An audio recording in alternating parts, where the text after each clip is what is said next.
வணக்கம் நட்புகளே, எப்படி இருக்கீங்க? நல்லா இருக்கீங்களா? இப்போ நாம் சிவம் கதையுடைய 5வது பாகத்தை பார்க்க போகிறோம். வாருங்கள் காணொளிக்குள் செல்வோம். உங்கள் காதுகளுக்கு இனிமையான கதைகளை கொண்டு வரும் மகிழ் தமிழ் கதைகள். வாருங்கள் கதைப்போம். அத்தியாயம் 42. ஜீவாவின் பதிலால் ராஜநாராயண் திகைத்தான். நீ ஆம்பளை தானே? அவள் திடீரென்று அவனை நோக்கி கேட்டாள். என்ன ஜீவா, எதுக்கு திடீர்னு இப்படி கேட்குற? ஏன் எதையும் ஸ்போர்ட்டிவாக பார்க்காம ஒரு ப்ரப்போஸ் மென்டாலிட்டியோடையே பார்ப்பியா? நீ என்ன சொல்கிற? எனக்கு புரியலை சுத்தமா.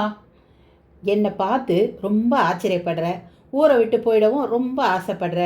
இந்த ஊருக்கு நீ எதுக்கு வந்தியோ அந்த நோக்கத்தை பற்றி நீ கவலைப்பட்ட மாதிரியே தெரியலையே. ஜீவா அழகாக அவனுக்கான பீடிகையை போட்டபடியே தொடர்ந்தாள். குறிப்பாக இந்த ஊரில் இருக்கிற கோவிலை நீ புரிஞ்சிக்க முயற்சியே பண்ணலை. இங்கே புரிஞ்சிக்க என்ன இருக்குது?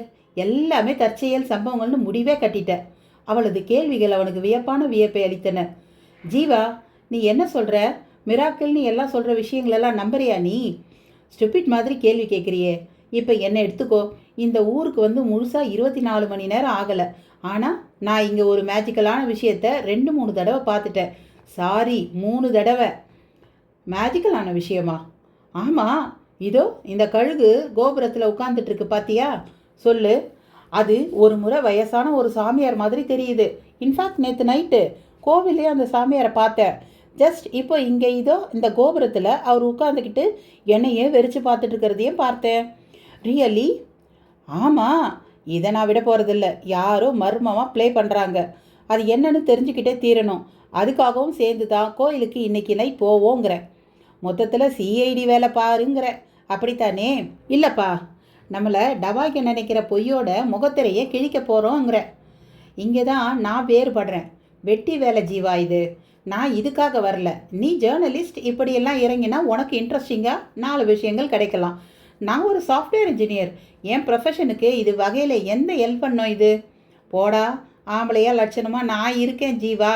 ஒரு பொம்பளை நீயே இவ்வளோ தூரம் துணிச்சலாக யோசிக்கும்போது நான் பல மடங்கு யோசிக்கணும்னு நான் சொல்வேன்னு பார்த்தா முக்கால் அழுவுறியே. இதோ பார், என்னை இப்போ நீ என்ன செய்யணும்னு சொல்கிற? எனக்கு ஹெல்ப் பண்ணு, என் கூடவே இரு. இன்ஃபேக்ட் இந்த கோவிலுக்குன்னு பலன் சொல்கிற நாடி ஜோசி ஏடுகள்லாம் வேற இருக்காமே. ஆமாம், அந்த தீட்சிதர் அதை பற்றி கூட நிறைய சொல்லியிருக்கார். அதுக்கு என்ன இப்போது? புதர் மண்டியை அந்த கோவிலின் இடிந்த பிரகார வெளியில் சரிந்து கிடந்த கல்தூண் மேல் அமர்ந்து கொண்டு ஒரு மாதிரி கன்னத்தில் கை வைத்தபடி அவன் கேட்க, பதிலுக்கு அவள் ஒரு தூணின் மேல் சாய்ந்து கைகளை கட்டி கொண்டு அவனை பார்த்த விதம் சட்டென்று அவனுக்குள் ஒரு பொறியை ஊதி கிளப்பியது. அந்த தீட்சிதர் அந்த ஏடுகள் பற்றி என்னெல்லாம் உங்ககிட்ட சொல்லியிருக்கார்? அவள் ஆழம் பார்க்க முயன்றது அவன் காதில் விழவே இல்லை. அவனுக்குள் அங்கு வந்தாலே ஏற்படும் அந்த வரலாற்று கால தாக்கம் எழ அவனது நெற்றியில் பலத்த சுருக்கம். அதே தூண், ஜீவா சாய்ந்து நிற்கும் அதே தூண், அதில் சாய்ந்து நின்று கொண்டிருப்பதும் ஜீவா தான். தலைமைச் சிற்பி மகாதேவரின் மகள் இந்த ஜீவா. அவளுக்கு எதிரில் நாராயண அழகனின் ஒளிகள் ஒரு தூணில் சிற்பம் ஒன்றை செதுக்கி கொண்டிருந்தன. அவளோ நின்று அவனையே பார்த்தபடி இருந்தால். அவனது திறந்த மார்பிலும் பருத்த புஜத்திலும் வியர்வை துளிகள். அவனது சுருண்ட கேசம் பின் பிடரி வரை வளர்ந்து சுருண்டு கிடக்கிறது. உளியை பிடித்து கல் துகள்களை பெயர்ப்பது ரசனைக்குரிய ஒரு செயலாக இருக்கிறது. பார்த்து கொண்டே நிற்கிறாள் ஜீவா. ஒரு கட்டத்தில் வியர்வை வழித்தபடி திரும்பிய நாராயண அழகன் அவள் வெறிப்பதை பார்த்து சற்றே துணுக்குற்றவனாக அவளை பதிலுக்கு வெறித்தான். என்ன பார்க்கிறீர்கள்? நானா நீயா? நான் தான் நெடுநேரமாக உங்கள் கைகள் புரியும் கலைப்பணியில் என்னை மறந்து ரசித்தபடியே நின்று கொண்டிருக்கிறேனே. ரசிக்கக்கூடிய அளவிலா இருக்கிறது இந்த செதுக்கல்? இல்லையா பின்னே? ஒரு சிற்பியின் மகளா இப்படி பேசுவது? ஏதோ காணாததை கண்டுவிட்டது போல. என் வரையில் உங்கள் செயல்பாடு எல்லாமே காணாத ஒன்றுதான். புதிர் போடாமல் புரியும்படி பேசு ஜீவா. செய்வது இறைப்பணி, ஆனால் இறைவன் மேல் பற்றுதலே கிடையாது. செய்ததோ காதல், ஆனால் காதலியுடனோ கருத்து வேறுபாடு. உங்களை புரிந்து கொள்ளவே முடியவில்லையே. ஜீவா அவனோடு வாக்குவாதம் செய்ய தயாராகிவிட்டது போல கேட்ட கேள்வி அவனை சிரிக்க வைத்தது. எதற்கு இந்த சிரிப்பு? சிரிக்காமல் என்ன செய்வது? உழைத்துத்தான் பிழைக்க வேண்டும். உழைத்து பிழைத்தாலே அவன் மனிதன். இல்லாவிட்டால் மனித உருவில் உள்ள விலங்கு என்பது என் கருத்து. எனவே விலங்காகிவிடக்கூடாது என்று கருதி உழைக்கிறேன். எனக்கு தெரிந்த உழைப்பு சிற்பம் செதுக்குவது. அதை வேண்டுமானால் மற்றவர்கள் வியக்கலாம். ஆனால் கலையறிவை வியக்காமல் அதில் கடவுள் இருக்கிறார் என்பதும் அந்த கற்சிலையை ஆராதிப்பதும் புத்தியுள்ள செயலாக எனக்கு தெரியவில்லை. இதை கண்டித்தால் அது எனது காதலிக்கே பிடிக்கவில்லை. மொத்தத்தில் கடவுள் என்கிற ஒரு கற்பனையான விஷயம் ஒருபுறம் உங்களை முட்டாளாக்கி என் வரையில் எதிரியாகிவிட்டது. அதாவது இல்லாத ஒரு எதிரி எனக்கு உருவாகிவிட்டார். அந்த இல்லாத எதிரி குறித்து கவலை உண்டா? ஒருவேளை அந்த கடவுள் உண்மையாக இருப்பாரோ? நாம் தாம் அவரை புரிந்து கொள்ளவில்லையோ என்று. பைத்தியமே, மறந்து இப்படி ஒரு அச்சம் அல்லது குழப்பம் எனக்கு வரவே வராது. ஒரு கற்பனையாக கடவுள் இருக்கிறார் என்று வைத்துக்கொள். என் கேள்விகளுக்கு நீ பதில் சொல். இந்த உலகத்தில் ஆயிரக்கணக்கில் உயிரினங்கள் உள்ளன. இவைகளில் மனிதனும் ஒரு உயிரினம். அனைத்தும் படைத்தது கடவுள்தான் என்றால் அவர் இந்த உயிர்களில் எந்த உயிரின் வடிவத்தில் இருப்பார்? நம்மை போல் இருப்பார் என்றால் அவர் படைத்த மற்ற உயிரினங்கள் தாழ்ந்ததா? ஆம், தாழ்ந்தவைத்தான் என்றால் கடவுள் ஏன் உயர்வு தாழ்வோடு உயிர்களை படைக்க வேண்டும்? அடுத்து அவர் படைத்த உலகில் வாழாமல் அவர் எங்கோ ஏன் மறைந்து செயல்பட வேண்டும்? அவர்தான் நம் செயல்களை கண்காணிக்கிறார், நம் பாவ புண்ணியங்களுக்கு ஏற்ப படி அளக்கிறார் என்றால் எதற்கு பாவம் செய்ய விட வேண்டும், பின் தண்டனை அளிக்க வேண்டும்? இதையெல்லாம் கூட விட்டுத்தள்ளு. மனிதர்கள் பிற உயிர்களை படைத்து இயக்கிக் கொண்டிருப்பது எதற்காக? இதில் அவருக்கு என்ன கிடைக்கிறது? எல்லாவற்றிற்கும் மேலாக ஒரு கேள்வி.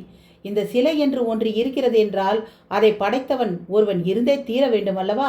அதே போல நான் இருக்கிறேன் என்றால் என்னை படைத்தது இறைவன் என்றால் அந்த இறைவனை படைத்தது யார்? ஒரு வாதத்துக்கு இதெல்லாம் விடை இருக்கிறது என்றே வைத்துக்கொள். நம்மை படைத்து உலகை படைத்து உயிர்களையும் படைத்த அந்த கடவுளை கேவலம் ஒரு மனிதனுக்கு பயந்து நாம் ஒளித்து வைத்து காப்பாற்ற நினைக்கிறோம். இதிலேயே தெரியவில்லை இல்லாத ஒருவரை இருப்பதாக கருதி காப்பாற்றி கொண்டிருப்பது நாம் தான் என்று. அவர் உண்மையில் இருந்தால் இதே மனித கூட்டத்தில் ஒருவன் அவரை அழிக்க முயல்வானா? முயன்றால்தான் அது நடக்குமா? அப்படி நடந்தால் அது நன்றாயிருக்குமா? நாராயணன் அழகனுக்கு அடுக்கிய கேள்விகளில் ஜீவா மலைத்து போய் நின்று விட்டாள். அதே சமயம் அருமையான கேள்விகள், அற்புதம் அற்புதம் என்றபடியே ஒரு வயதான சித்தரை போன்றவர் அவர்கள் இருவரை நோக்கியபடியே வந்தார். அத்தியாயம் 43. நாராயண அழகனின் கேள்விகளை ரசித்தபடியே, அதே நேரம் அற்புதம், எல்லாமே அறிவுபூர்வமான கேள்விகள் என்றபடியே வந்த சித்த புருஷரை சற்று வெறுப்புடன் பார்த்தான் நாராயணன் அழகன். ஜீவாவும் அவர் பாராட்டியதை ஆச்சரியத்துடன் பார்த்தாள். என்ன பெண்ணே, அப்படி பார்க்கிறாய்? நான் பாராட்டியது ஆச்சரியத்தை அளித்து விட்டதா உனக்கு என்று அவரும் அவளை பார்த்து கேட்டார். நிச்சயமா, தாங்களோ ஒரு சிவனடியார், தாங்கள் எப்படி இவரது கேள்விகளை ரசிக்கிறீர்கள்? ரசிப்பது மட்டுமா, அவ்வளவும் உன்னதமான கருத்துக்கள். அதை நான் பாராட்டவும் செய்கிறேன் என்றார் அவர். குழப்புகின்றீர்கள் சுவாமி. இவர் சிவமே பொய் என்கிறார், நீங்களோ மெய் என்று உரைப்பவர். மெய்யாகிய நீங்களா அந்த பொய்யை ஆதரிப்பது? பரவாயில்லையே, ரசிக்கும்படியாக வியக்கும்படியாகவே கேட்கிறாய். ஆனால் இதற்கெல்லாம் நான் பதில் சொன்னால் உனக்கு புரியாது. அதுதான் எனக்கு கவலை தருகிறது. அப்படியானால் பதில் என்று ஒன்று இருக்கிறதா? இந்த நொடி பதில் இல்லாத ஒரு கேள்வி என் வரையில் ஒன்றே ஒன்றுதான். அது நம்மை படைத்த இறைவனை யார் படைத்தார் என்பதுதான். அப்படியானால் இறைவன் இருக்கிறான் என்பதுதான் உங்கள் நிலைப்பாடு, அப்படித்தானே? என்ன கேள்வி இது? நான் இருக்கிறேனே என்றால் இறைவன் என்று ஒருவன் இருந்துதானே தீர வேண்டும். அடியவரே, தயவு செய்து குழப்பமான பதில்களால் எங்களை மேலும் குழப்பாமல் இங்கிருந்து நடையை கட்டுகிறீர்களா? இடைப்பட்டது நாராயண அழகனின் குரல், அதுவும் அதட்டலாக. நாராயண அழகரே, சற்று சும்மா இருங்கள். அடியவரே பேசுங்கள். விடை தெரியாத அந்த கேள்வியை பற்றி நாம் பிறகு சிந்திப்போம். மற்ற கேள்விகளுக்கு பதில் கூற முடியுமா உங்களால்? அதுதான் கூறினேனே, நான் கூற தயார். ஆனால் உனக்கு புரியாது. அதையும் தான் பார்க்கிறேனே, கூறுங்கள். நீ முதலில் கேள்விகளை கேள், அதுவும் வரிசையாக. சரி, கடவுள் இருக்கிறாரா? நீயும் நானும் இந்த நாராயண அழகனும் மற்றும் உள்ள இதோ இந்த செடி கொடிகளும் கல்லும் மண்ணும் காற்றும் நீரும் ஒளியும் என்று நம்மை சுற்றி இத்தனை விஷயங்கள் இருப்பதால் அவர் நிச்சயம் இருக்கிறார். இதை கடவுள்தான் படைத்தார் என்று எதை வைத்து நம்புவது? உன்னை யார் நம்ப சொன்னது? நம்பாதே. அதனால் கடவுளுக்கு ஒரு நஷ்டமும் இல்லை. நான் லாப நட்டத்திற்காக இப்படி கேட்கவில்லை, கடவுளை புரிந்து கொள்ளவே இவ்வாறு கேட்கிறேன். அப்படி வருகிறாயா நீ? நல்லது. பெண்ணே, ஒரு ஆற்றின் ஆழத்தை தெரிந்து கொள்ள வேண்டுமென்றால் என்ன செய்வாய் நீ? அதில் இறங்கி மூழ்கி பார்த்து தெரிந்து கொள்வேன். கடவுளை புரிந்து கொள்ள வேண்டுமென்றாலும் அதே பாணியில் தான் செயல்பட்டாக வேண்டும். என்ன சொல்கிறீர்கள் நீங்கள்? புரியவில்லை. கடவுளை புரிந்து கொள்ள அவரது பிரதாபங்களை படி பக்தி செலுத்து. அதாவது அவருக்குள் இறங்கு. உனக்கு அவரும் புரிவார். அது எப்படி? ஆறோ குளமோ என் கண்களுக்கு நன்றாக தெரிகிறதே. அதன் ஆழம்தான் பார்த்த மாத்திரத்தில் தெரியவில்லை. எனவே இறங்கி பார்த்து தெரிந்து கொள்கிறேன். ஆனால் நீங்கள் புரிந்து கொள்ள சொன்ன அந்த கடவுள் என் கண்ணுக்கு தெரியாமல் அல்லவா இருக்கிறார்? கண்ணுக்கு தெரியாதவரை எப்படி இருப்பதாக நம்பி புரிந்து கொள்ள முடியும்? அது சரி, பிறப்பிலேயே பார்வையின்றி பிறந்தவர்களுக்கு தங்கள் கண்களுக்கு இந்த உலகமோ உயிர்களோ தெரியவில்லை என்பதால் தங்களை சுற்றி எதுவுமே இல்லை என்றா நினைக்கிறார்கள்? சித்தராகி அந்த சிவனடியாரின் கேள்வி ஒரு வினாடி ஜீவாவை யோசிக்க வைத்தது. நாராயண அழகனோ சிரித்தபடி, கண்களால் பார்க்க முடியாவிட்டாலும் ஸ்பரிசித்து அவர்களால் உணர முடியும் அல்லவா? அப்படியாவது உங்கள் கடவுளை நானோ இவளோ உணர முடியுமா? ஆஹா, அழகான கேள்வியையே இப்போது நீதான் கேட்கிறாய். தோளில் ஆட்டுக்குட்டியை சுமந்து கொண்டிருக்கும் ஒருவன் வெளியில் எங்கே அதை தேடினாலும் கிடைக்காதல்லவா? நான் கேட்ட கேள்விக்கு நேரிடையாக நறுக்கு தெரித்த மாதிரி பதில் சொல்லவே உங்களுக்கு தெரியாதா? எதற்கு இப்போது ஆட்டுக்குட்டி விஷயத்தை தொட்டீர்கள்? அப்படி கேள். ஆட்டோடு இருப்பவன் ஆட்டை தேடுவது எவ்வளவு அபத்தமோ அவ்வளவு அபத்தம் அவரை சதா ஸ்பரிசித்து கொண்டிருக்கும் நீ அவரை ஸ்பரிசித்து பார்த்து உணர முடியுமா என்று கேட்பதும். நான் இறைவனை ஸ்பரிசித்து கொண்டிருக்கிறேனா? எப்படி? இல்லையா பின்னே? போதும், நீங்கள் ஒரு அழுக்கு பிரசங்கி, குழப்ப பிரசங்கியும் கூட. நாராயண அழகன் கோபித்து கொண்டு உளியை விட்டு எரிந்தான். நில்! அவரே தடுத்தார். அவனும் நின்று வெறித்தான். இப்போது எதற்காக இந்த கடவுள் சர்ச்சை? அவரே கேட்டார். இல்லாத விஷயத்தை பற்றி இருப்பதாக கருதி கொண்டு கால நேரத்தை விரயம் செய்பவன் நான் இல்லை. இந்த சர்ச்சையை தொடங்கியது இதோ இவள்தான். நாராயண அழகன் கை ஜீவாவை நோக்கி நீண்டது. ஜீவா அவன் அப்படி சொன்னதற்காக அசரவில்லை. அடியவரே, நில்லுங்கள், அவரை விட்டு தள்ளுங்கள், என் கேள்விக்கு முதலில் பதில் கூறி முடியுங்கள் என்றாள். சரி கேள். மீண்டும் அவரும் தயாரானார். நாத்திகவாதம் புரிந்த இந்த நாராயண அழகனின் கேள்விகளை எப்படி உங்களால் ரசித்து ஒப்புக்கொள்ள முடிகிறது? அதில் அர்த்த செறிவு இருப்பதால். அர்த்த செறிவா? எப்படி? ஆமாம், கடவுள் நம்மை காப்பவர் என்கிறோம். ஆனால் அவரை இங்கே நாமல்லவா காப்பாற்றிக் கொண்டிருக்கிறோம் என்றான் அல்லவா? இது எத்தனை அறிவுபூர்வமான கேள்வி. சரி, அதற்கு உங்கள் பதில்? திரும்பவும் சொல்கிறேன், நான் பதில் சொன்னால் உனக்கு புரியாது. பரவாயில்லை, சொல்லுங்கள். நாம் வாழ நமக்கு இந்த உலகில் செல்வம் என்று ஒன்று தேவைதானே? நிச்சயமாக. அதை தேடி அலைந்து அதை சம்பாதித்து பல தலைமுறைகளுக்கு ஏன் நாம் சேர்த்து வைக்கிறோம்? அந்த தலைமுறைகள் நன்றாக இருக்க வேண்டும் என்பதற்காகத்தான். அதாவது முதலில் பணத்தை நீ தேடி பிடித்து அதை நீளமாய் வீடாய் காடு கரையாய் மாற்றி உன் பெயரில் பத்திரப்படுத்துவாய். பிறகு அது உனக்கு காலமெல்லாம் பயன்படும். அப்படித்தானே? ஆமாம், அப்படித்தான். என் தந்தை கூட அடிக்கடி சொல்வார், முதலில் செல்வத்தை நீ காப்பாற்று, பிறகு அது உன்னை காப்பாற்றியபடியே இருக்கும் என்று. வழிக்கு வந்துவிட்டாய் நீ. நம்மை எஞ்ஞான்றும் இறைவன் காத்து நிற்க வேண்டும் என்றே இங்கே தற்காலிகமாக நாம் அவனை காத்து நிற்கிறோம். அந்த சித்த புருஷரின் பதிலால் ஜீவாவின் கண்களில் புதிதாய் ஒரு ஒளி நாராயண அழகனுக்கோ பற்றி கொண்டு வந்தது. இப்படி உதாரணம் காட்டி உளர எனக்கும் தெரியும். அப்படி இங்கே நீங்கள் காட்டிய செல்வத்தை சேமிக்கும் உதாரணமும் மிக அற்பமானது. இறைவன் ஆதி அந்தமற்றவன், 14 புவனமும் படைத்தவன், கல்லுக்குள் இருக்கும் தேரைக்கும் உணவளிப்பவன் என்றெல்லாம் அவனை புகழ்ந்துவிட்டு ஒருவரிடம் நிலையாக நில்லாத செல்வத்தோடு அவரை ஒப்பிட்டு பேசுவது உங்களுக்கே இழிவாக தெரியவில்லையா என்று அந்த அடியவரை நோக்கி பாய்ந்தான். அடியவராகி அந்த சித்த புருஷரோ அதை கேட்டு கோபம் கொள்ளாமல் திரும்பவும் சிரித்தார். ஜீவாவுக்கோ அவர் தெளிவாக பேசுவதாகவே தோன்றியது. நாராயண அழகரே, ஒரு உதாரணத்திற்காக எனக்கு புரிய வேண்டும் என்று தான் அவர் அப்படி சொன்னார். அதில் எனக்கு தவறு ஏதும் இருப்பதாக தெரியவில்லை என்றாள் அவளும் மிக ஆவேசமாக. அப்படியா? அப்படியானால் அவர் சொன்ன உதாரணத்தையே வைத்து இவரிடம் நான் ஒரு கேள்வி கேட்கிறேன்.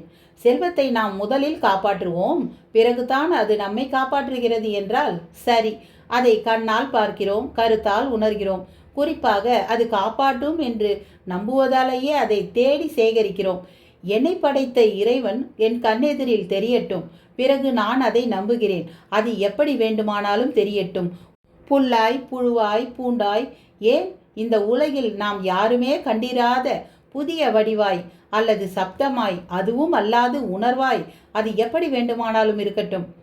பளிச்சென்று நான் இந்த உலக விஷயங்களை உணர்வது போல் அதை உணர வேண்டும். அப்படி உணர முடியுமா? வெட்டு ஒன்று துண்டு இரண்டு என்று பதில் கூறுங்கள். நாராயண அழகன் அந்த சித்த புருஷரை இறுக்கி பிடித்தான். அவர் பார்வை ஜீவா மேல் சென்றது. அவளும் உடனே அதை ஆமோதித்தாள். அடியவரே, உங்களால் முடியும், முடியும் என்று சொல்லுங்கள் என்றாள். அது எப்படி அம்மா? உனக்காக நான் உண்டால் உன் பசி எப்படி ஆறும்? இதுவும் அப்படித்தான் என்றார். ஜீவா, விடு. இவரால் முடியாது. இவரால் மட்டுமல்ல, யாராலும் முடியாது. இந்த உலகில் இருக்கிற ஒன்றைத்தான் ஒருவனால் கண்டறிய முடியும். இல்லாத ஒன்றை எவ்வளவு தேடினாலும் கண்டறிய முடியாது. இவர் தன்னைத்தானே ஏமாற்றிக்கொண்டு அறிவு மயக்கமுடையவர் ஒருவர். இந்த பிரபஞ்சத்தை புரிந்து கொள்ள வகையற்றவர். பிறர் நடந்த பாதையில் சுலபமாக நடக்க ஆசைப்படுபவர். நடந்து கொண்டும் இருப்பவர். துளியும் சுய சிந்தனையோ பகுத்தறிவோ இல்லாதவர். அவன் பேசிய ஒவ்வொரு வார்த்தையும் அவரை அப்படியே தீயாய் சுட்டது. அதுவரை உணர்ச்சி வயப்பாடே இல்லாமல் அவனை பார்த்து சிரித்தபடியே பேசியவரின் கண்கள் அப்படியே இரத்த சிவப்பாய் மாற ஆரம்பித்தன. அத்தியாயம் 44. இதுவரை நாராயண அழகன் எதிர்வாதமே செய்ய, துளிக்கூட சொல்வதை புரிந்து கொள்ளாமல், புரிந்து கொள்ள முயற்சியும் செய்யாமல், தான் பிடித்த முயலுக்கு 3 கால் என்று தொனியிலேயே பேசியதும், கேள்விகள் கேட்டதும், இறுதியாக என்னை, உங்களை, மேலும் பல உயிர்களை மற்றும் இந்த உலகை படைத்த அந்த கடவுள் நம்மைப் போலவே ஒரு உருவம் கொண்டு இருப்பது நிஜமானால் அவரை நான் பார்க்க முடியுமா என்ற கேள்வியில் வந்து நிற்க, அந்த சித்த புருஷர் கோபத்தில் கண்கள் சிவக்க அவனை உற்று பார்த்தார். உடனே, இந்த கோபம் ஒரு இயலாமை என்றான் நாராயண அழகன். ஜீவாவிற்கு தங்கள் விவாதம் எங்கோ போய்கொண்டிருப்பது போல தோன்றியது. நாராயண அழகனை பார்த்தால் அப்படியே பார்வை அந்த சித்த புருஷர் மேலும் சென்றது. அவரோ அந்த ஆலயத்தினுள் கோவில் கொண்டு அமர்ந்திருக்கும் சிவலிங்கத்தின் மேல் பார்வையை வைத்தவராய் சிந்தனையில் இருந்தார். என்ன அடியவரே, என் கேள்விக்கு பதில் சொல்ல இயலாத நிலையில பார்வையை அந்த அம்மிக்கல் மேல் சென்று விட்டதோ? அழகன் அவரை கவி இழுத்தான். எப்படி பார்க்கிறோமோ அப்படி தெரிபவனே அந்த கைலாயமூர்த்தி உனக்கு அம்மிக்கல்லாக தெரிகிறானா? தவறு. அந்த அம்மிக்கல்லை தான் நீங்கள் கைலாயமூர்த்தி என்கிறீர்கள். நிறுத்து. எவ்வளவு முயன்றாலும் கல் தரையில் பயிர் வளர்க்க முடியாது. நீயும் அப்படித்தான். நல்ல தரையை கல் தரையாக நினைத்து விட்டாலும் பயிர் செய்ய முடியாது என்பதே என் பதில். விதண்டாவாதம் செய்கிறாய். அப்படி செய்தும் இந்த இறைவனை காட்டுகிறேன் என்று சொல்ல முடியவில்லையே. இப்படித்தான் ஹிரணியன் பிரகலாதனிடம் பேசினான். பிரகலாதனோ தூணிலும் துரும்பிலும் கூட அந்த மூர்த்தி இருப்பதாக கூற, பின் அந்த தூணிலிருந்து மூர்த்தி வெளிப்பட்டது. அந்த மூர்த்தியை இங்கே வர சொல்லுங்களேன். 1000 ஆண்டு தவம் இருந்தாலே வசப்படாதவன் நீ நம்ப வேண்டும் என்பதற்காக வருவானா? அது சரி, இல்லாத ஒன்று லட்சோபலட்சம் ஆண்டு தவம் இருந்தாலும் தான் ஏன் வரப்போகிறது? அப்படியானால் ஹிரண்யவதம் செய்ய அந்த இறைவன் நரசிம்மமாய் வந்தது பொய்யா? அதீத கற்பனை. புராணங்கள் உங்களை போன்றவர்களால் எழுதப்படுபவைதானே. கற்பனை என்றால் காலம் கொண்டு போய்விடும் என்று நீங்கள் அவைகளுக்கு தெய்வ சம்பந்தத்தை உருவாக்குகிறீர்கள். வேண்டாம், புராணங்களை படிக்காதே. அவை மனித சமுதாயத்தை நெறிப்படுத்துபவை. அப்படி சொல்லியே எவ்வளவு நாளை கடத்தி விட்டீர்கள். என் வரையில் அது நடவே நடவாது. சி, வாயை மூடு. இப்படியே பேசினால் நீ என் சாபத்திற்கு ஆளாவாய். சாபமா? அப்படியென்றால்? கோபமுற்றினால் சாபம். அந்த சாபம் உன்னை பொசுக்கிவிடும். நினைவில் கொள். தீயை தவிர வேறு எதனாலும் என்னை பொசுக்க முடியாது. அப்படியா? இப்போது பார் நீ என்ன ஆகிறாய் என்று. அந்த சித்த புருஷர் வலக்கையை மூடி நெற்றி பொட்டருகே கொண்டு சென்று அவனை சபிக்க தயாரானார். சுவாமி! குறுக்கிட்டது ஒரு புதிய குரல். அவரது ஒரு முகமும் கலைந்தது. குரல் கொடுத்தவர் பிரம்மானந்த பட்டர். பட்டரும் வேகமாக நெருங்கி வந்து, என்ன சுவாமி இது? எதற்காக இவன் மேல் இத்தனை கோபம் என்று ஆரம்பித்தார். இவன் பரம நாத்திகன். இவனைப் போல 4 பேர் இருந்தால் போதும், ஊரே அழிந்துவிடும். சித்தரிடம் கோபம் குமிழியாய் வெடித்தது. தவறு சாமி. இவனைப் போல் 4 பேர் இல்லை, 4 லட்சம் பேர் வந்தாலும் இறைப்பணியாளர்களுக்கு ஒரு சேதமும் வந்திடாது. போதும் பட்டரே, இந்த க்ஷணம் இறைவனை நேரில் காட்டு, நம்புகிறேன் என்றான். நம்பாதே. நீ நம்பி அவருக்கு என்ன வாகிவிடப் போகிறது என்று நான் கேட்டால் நான் நழுவுவதாக குறிப்பிடுகிறான். சரி என்று பலவித உதாரணங்களை காட்டி புரிய வைக்க முயன்றால் எல்லாம் கற்பனை, அபத்தம் என்கிறான். புரிந்து கொள்ள ஒரு துளியும் முயலாமல் தான் சிந்திப்பதே சிந்தனை, பேசுவதே பேச்சு என்று வார்த்தைக்கு வார்த்தை மோதல் நிகழ்த்தும் இவனுக்கு என் தவசக்தியை நான் உணர்த்த வேண்டாமா? ஐயோ, என்ன இது? உங்கள் கோபத்தின் நியாயம் எனக்கு புரிகிறது. ஆனாலும் கோபம் முனிவர்களுக்கு அழகல்லவே, அது எதிர்ப்படுபவரை கொண்டவரை அதிகம் பாதிக்கும் ஒரு உணர்வல்லவா அது. என்ன செய்வது? எனக்கு எவ்வளவு பாதிப்புகள் வந்தாலும் பரவாயில்லை என்று இவனை சபிக்கவே மனம் துடிக்கிறது. நீங்கள் நாராயண அழகனை சபிப்பதற்கு பேசாமல் இந்த ஆலயத்தை சர்வ நாசமாக்க முயலும் அந்த மாலிகாப்பூரின் படை வீரர்களை சபிக்கலாம். குறைந்தபட்சம் ஒரு அழிவாவது தடுக்கப்படும். கடவுள் இருக்கிறாரோ இல்லையோ, இங்கே கலை இருக்கிறது, அது காப்பாற்றப்படும். ஜீவாவும் குறுக்கிட்டு தன் கருத்தை வைத்தாள். அது சரி, அப்படி சபித்த மாத்திரத்தில் ஒன்றை அழிக்கும் சக்தி இருந்தால் எதற்காக இந்த ஆலயத்து சிற்பங்களை நாம் ஒழித்து வைக்க வேண்டும்? இந்த சிவனடியாரை ஆலயவாசலில் நிறுத்திவிட்டால் போதாதா? கொள்ளை கொண்டு போக வருகின்றவர்களை இவரது சாபத்தால் அப்படியே பஸ்பமாக்கி விட மாட்டாரா என்ன? மீண்டும் எக்காலம் நாராயண அழகனிடம், அடேய் சிற்பி, நீ என் சக்தி தெரியாமல் பேசுகிறாயடா. அந்த சித்த புருஷர் மீண்டும் வெறியானார். என்ன சக்தி? பெரிய சக்தி. மனிதனுக்கு 2 சக்தி தான். ஒன்று எதையும் தாங்கும் மனோசக்தி, அடுத்தது உடல் சக்தி. இதில் நீங்கள் எந்த சக்தியை குறிப்பிட்டு எனக்கு அது தெரியாது என்கிறீர்கள்? இந்த 2 சக்தியையும் வழங்கிய இறை சக்தி பற்றி உனக்கு எதுவும் தெரியாததால் தான் இப்படி பேசுகிறாய். சரி, அந்த சக்தியால் என்னை என்ன செய்ய போகிறீர்கள்? நாராயண அழகா, என்ன இது? எதற்காக இப்படி அவருடன் வார்த்தைக்கு வார்த்தை மல்லு கட்டுகிறாய்? சிவனடியார்கள் சபித்தால் அது 7 தலைமுறைக்கு தொடரும். அதை தெரிந்து கொள் முதலில். இப்போது எடுத்திருக்கும் இந்த பிறப்பே தெளிவாக புரியவில்லை. இதில் 7 பிறப்பு என்றும் அதில் இதெல்லாம் தொடரும் என்றும் கூறுவதே, இதெல்லாம் நான் ஏற்க தயாராகவே இல்லை பட்டரே. ஓ, என்னிடமே எதிர்வாதமா? வார்த்தைக்கு வார்த்தை பொருள் தேடுகிறாயே. எல்லாவற்றையும் நிதர்சனமாகவே புரிந்து கொள்ள இயலாது தம்பி. யூக அறிவும் வேண்டும். அது இருப்பதால் தான் உங்களிடம் மல்லாடியபடியே இருக்கிறேன். மூட நம்பிக்கைகள் கொண்டிருப்பதால் என் காதலியை கூட நான் ஒப்புக்கொள்ளவில்லை. நீங்கள் எம்மாத்திரம்? பட்டரே, விடுங்கள். இனி இவனிடம் நான் பேசுவதில் பயனில்லை. அந்த ஈசனிடமே இவனை விட்டுவிடுகிறேன். அது மட்டுமல்ல, எந்த ஒரு பிறப்பிலும் இவன் இறை நம்பிக்கை கொள்ளவே கூடாது. ஏனென்றால் அந்த நம்பிக்கை ஒரு கருணை. அந்த கருணை இருந்தால் இவனுக்கு எல்லாம் கிடைத்து வாழ்க்கை சுபிட்சமாகிவிடும். இவன் இருந்தும் இல்லாதவனாகவே எப்போதும் இருப்பான் என்று சபிக்கிறேன். அந்த சிவனடியாராகிய சித்தர் நெற்றி பொட்டருகே கையை கொண்டு சென்று பின் ஆவேசமாக அதை விடுத்து சபித்தார். அதை கேட்டு நாராயண அழகன் சிரி என்று சிரிக்க ஆரம்பித்து விட்டான். அழகா, எதற்கு இப்படி சிரிக்கிறாய்? உடனே அந்த அடியவர் காலில் விழு. அவர் இரக்கம் கொண்டு பரிகாரம் கூறட்டும். இந்த காலில் விழுவது கையில் விழுவதெல்லாம் உங்கள் வேலை. ஒரு வகையில் எனக்கு நன்மைதான் செய்திருக்கிறார் இவர். நான் சாபத்தை நம்புபவன் இல்லை. இருப்பினும் இவரது சாப கருத்து எனக்கு மிகவும் பிடித்திருக்கிறது.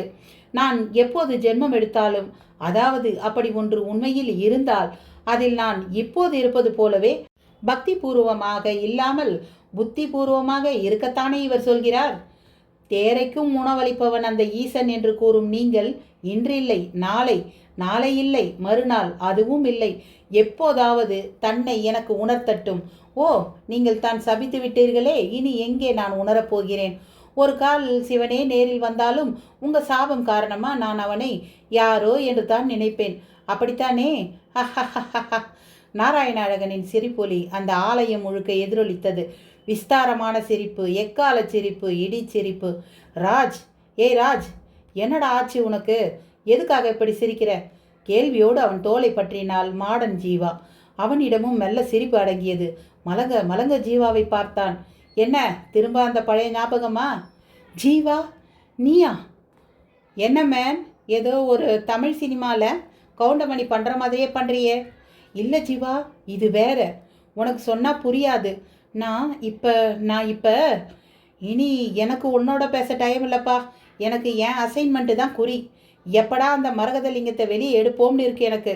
பேச்சின் போக்கில் அவளையும் அறியாமல் மரகதலிங்கம் பற்றிய ரகசியம் அவளுக்குள் இருந்து வந்துவிட மெல்லிய அதிர்வுடன் அவளை பார்த்தான் ராஜ் நாராயணன்.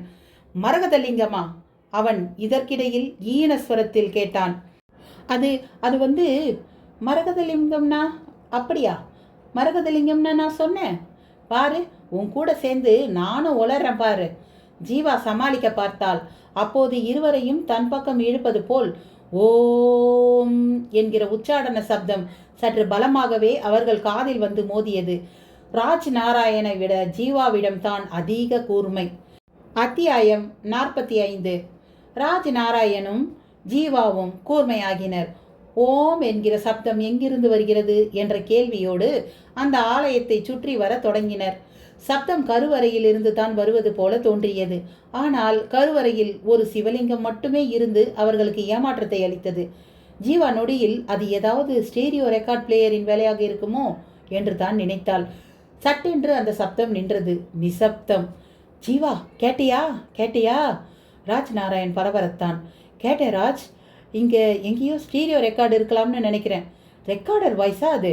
அது எதுக்கு அப்பப்போ காதில் விழணும்? இதில் ஏதோ மர்மம் இருக்கணும். இங்கே யாரும் வரக்கூடாது, வந்தாலும் இந்த மந்திர வாய்ஸை கேட்டு பயந்து ஓடி போயிடணுங்கிறது தான் நோக்கமாக இருக்கலாம். உதடுகள் பதிலை சொன்ன போதிலும் ஜீவாவின் பார்வை சுற்றி சுற்றி தான் வந்தது. சட்டென்று அவளது செல்போனின் சிறுங்கள். 1 செகண்ட் ராஜ் என்றபடியே விலகினாள். செல்போனுக்கு காதை கொடுத்தாள். ஜீவா. எஸ், நான் Ramani Sastri. What's the hell going on there? எதுக்கு இப்படி கத்துறீங்க? கத்தாம இங்கே குப்தாஜி ப்ரெஷரில் துடிச்சிட்டு இருக்காரு. என்னாச்சு அந்த மரகதலிங்கம்? பத்திரமா எங்கே இருக்கணுமோ அங்கே இருக்கு. இன்னைக்கு நைட்டு எப்படியும் எடுத்துருவேன். இப்படித்தான் நேற்று சொன்னேன். என்ன ஆச்சு? அண்ணாங்கட்டி, நானா இருக்கவும் சமாளித்து உயிரோடு இருக்கேன். இந்த ஊர்லேயும் இருக்கேன். வேற யாரா இருந்தாலும் தில்லானா ஆடி இருப்பாங்க. ஜீவ், உன்னை நான் அண்டர் எஸ்டிமேட் பண்ணுறதா நினைக்காத. இதுவரை மரகதலிங்கபுரம் விஷயம் அவ்வளவும் நமக்கு எதிராகவே போயிட்டுருக்கு. ஒரே ஒரு விஷயத்தில் கூட ஒரு அங்குல முன்னேற்றம் இல்லை. எங்களோட ஒரே ஹோப்பே இப்போ நீ மட்டும்தான். கவலைப்படாத. இங்கே அங்குலத்துக்கு அங்குலம் மர்மம் தான். இப்போ நான் தங்கியிருக்கிற இடிஞ்ச கோவிலில் மிராக்கிளாக சில விஷயங்கள். ஆமாம், எப்போ மரகதவல்லி அம்மன் சிலையை எய்ம் பண்ண போகிறீங்க? முதல்ல அந்த லிங்கத்தை எடுத்துட்டு அப்புறம் தான் மறு வேலை. இன்னைக்கு நைட் அந்த வேலையை முடிச்சிருவோம். நானும் ராஜ் நாராயணும் இதுக்காகவே கோவிலில் ஒளிய போகிறோம். அதுக்கு முந்தி உங்ககிட்ட இருக்கிற ஏட்டை கொண்டு அந்த மரகதவல்லி அம்மன் சிலையையும் எங்கே இருக்குன்னு தேட முயற்சி செய்து பாரு. அவசரப்படக்கூடாது ரமணி. நீ பேச்சை கட் பண்ணு. என் செல்லோட ஸ்க்ரீனில் சிக்னல் டிஸ்டர்ப் ஆகுது. போலீஸ் ஒட்டு கேட்கலாம். ஓகே ஓகே, நைட் நான் ஃபோன் பண்ணுறேன். பாய். பேச்சோடு திரும்பினாள். எதிரில் பாம்பு புற்று. அவளுக்குள் அதில் பாம்பு இருக்குமா என்று ஒரு சிறிய கேள்வி. அதே சமயம் மெல்லிய செல்போன் ஒலி ஒன்று கேட்பது போலவும் தோன்றியது.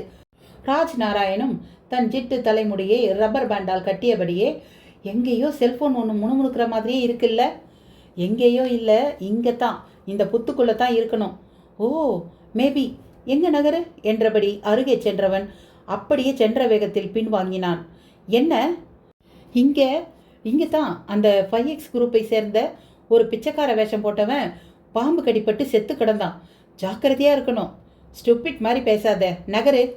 அவள் அவனை தள்ளிவிட்டு தன் ஹையில் செருப்பு காலால் புற்றின் ஒரு ஓரமாய் ஒரு உதை உதைத்தாள். புற்றும் அப்படியே பொல பொலவென்று உதிர்ந்து விழுந்தது. அப்படியே அடிமட்டம் வரை தகர்ந்து விழுந்த அதனுள்ளே செல்போன் ஒன்றை காட்டியது. ராஜநாராயண் சொன்னது போல அது அந்த உளவு பார்த்தவனின் கையிலிருந்து நழுவி உள்ளே விழுந்த செல்போன் தான். எப்போதோ விழுந்த அதில் அப்போதுதான் சார்ஜ் செய்தது போல் ஃபுல் பவர். திரையை ஆன் செய்து பார்த்தபோது யாரோ அந்த செல்போனுக்கு உரியவனை தொடர்பு கொள்ள முயற்சிப்பது தெரிந்தது. வாவ், இது அந்த திருட்டு பயலோட செல்லாத்தான் இருக்கணும். ஜீவா, இதை நம்ம பேசாமல் இன்ஸ்பெக்டர் குமாரவேல் கிட்ட ஒப்படைச்சிருவோம்.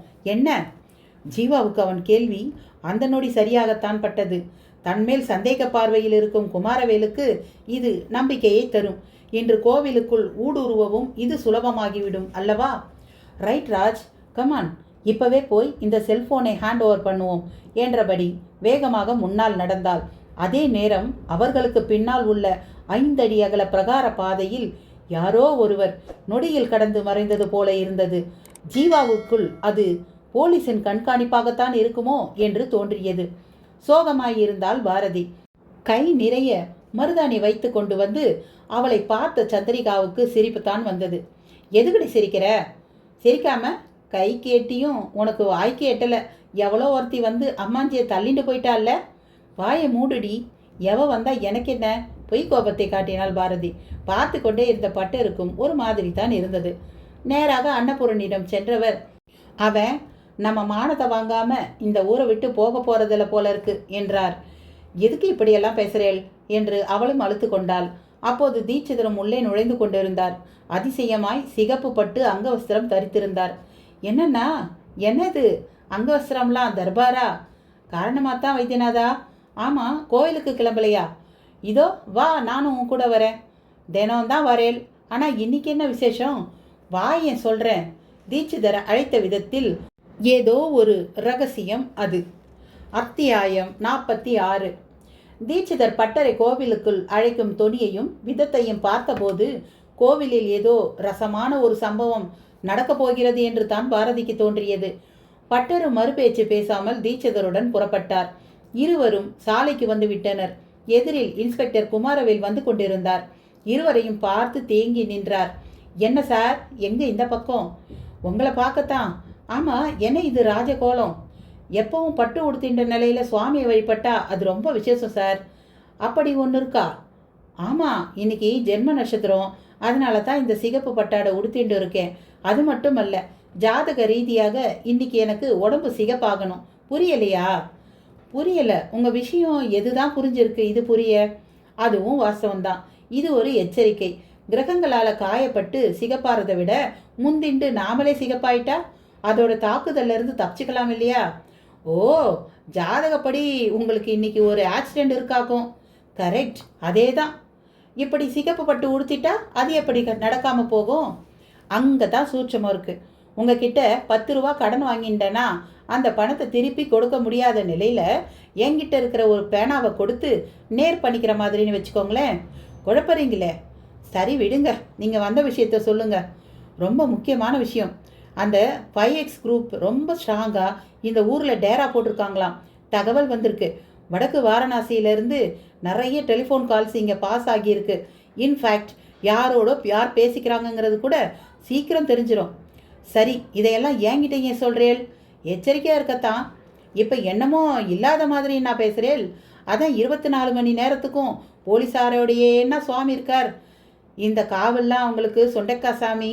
எனக்கு தெரியாமல் எங்கேயும் போயிடாதீங்கன்னு சொல்லத்தான் முக்கியமாக வந்தேன். நாங்கள் எங்கே போக போகிறோம்? அப்படித்தான் சொல்லுவீங்க.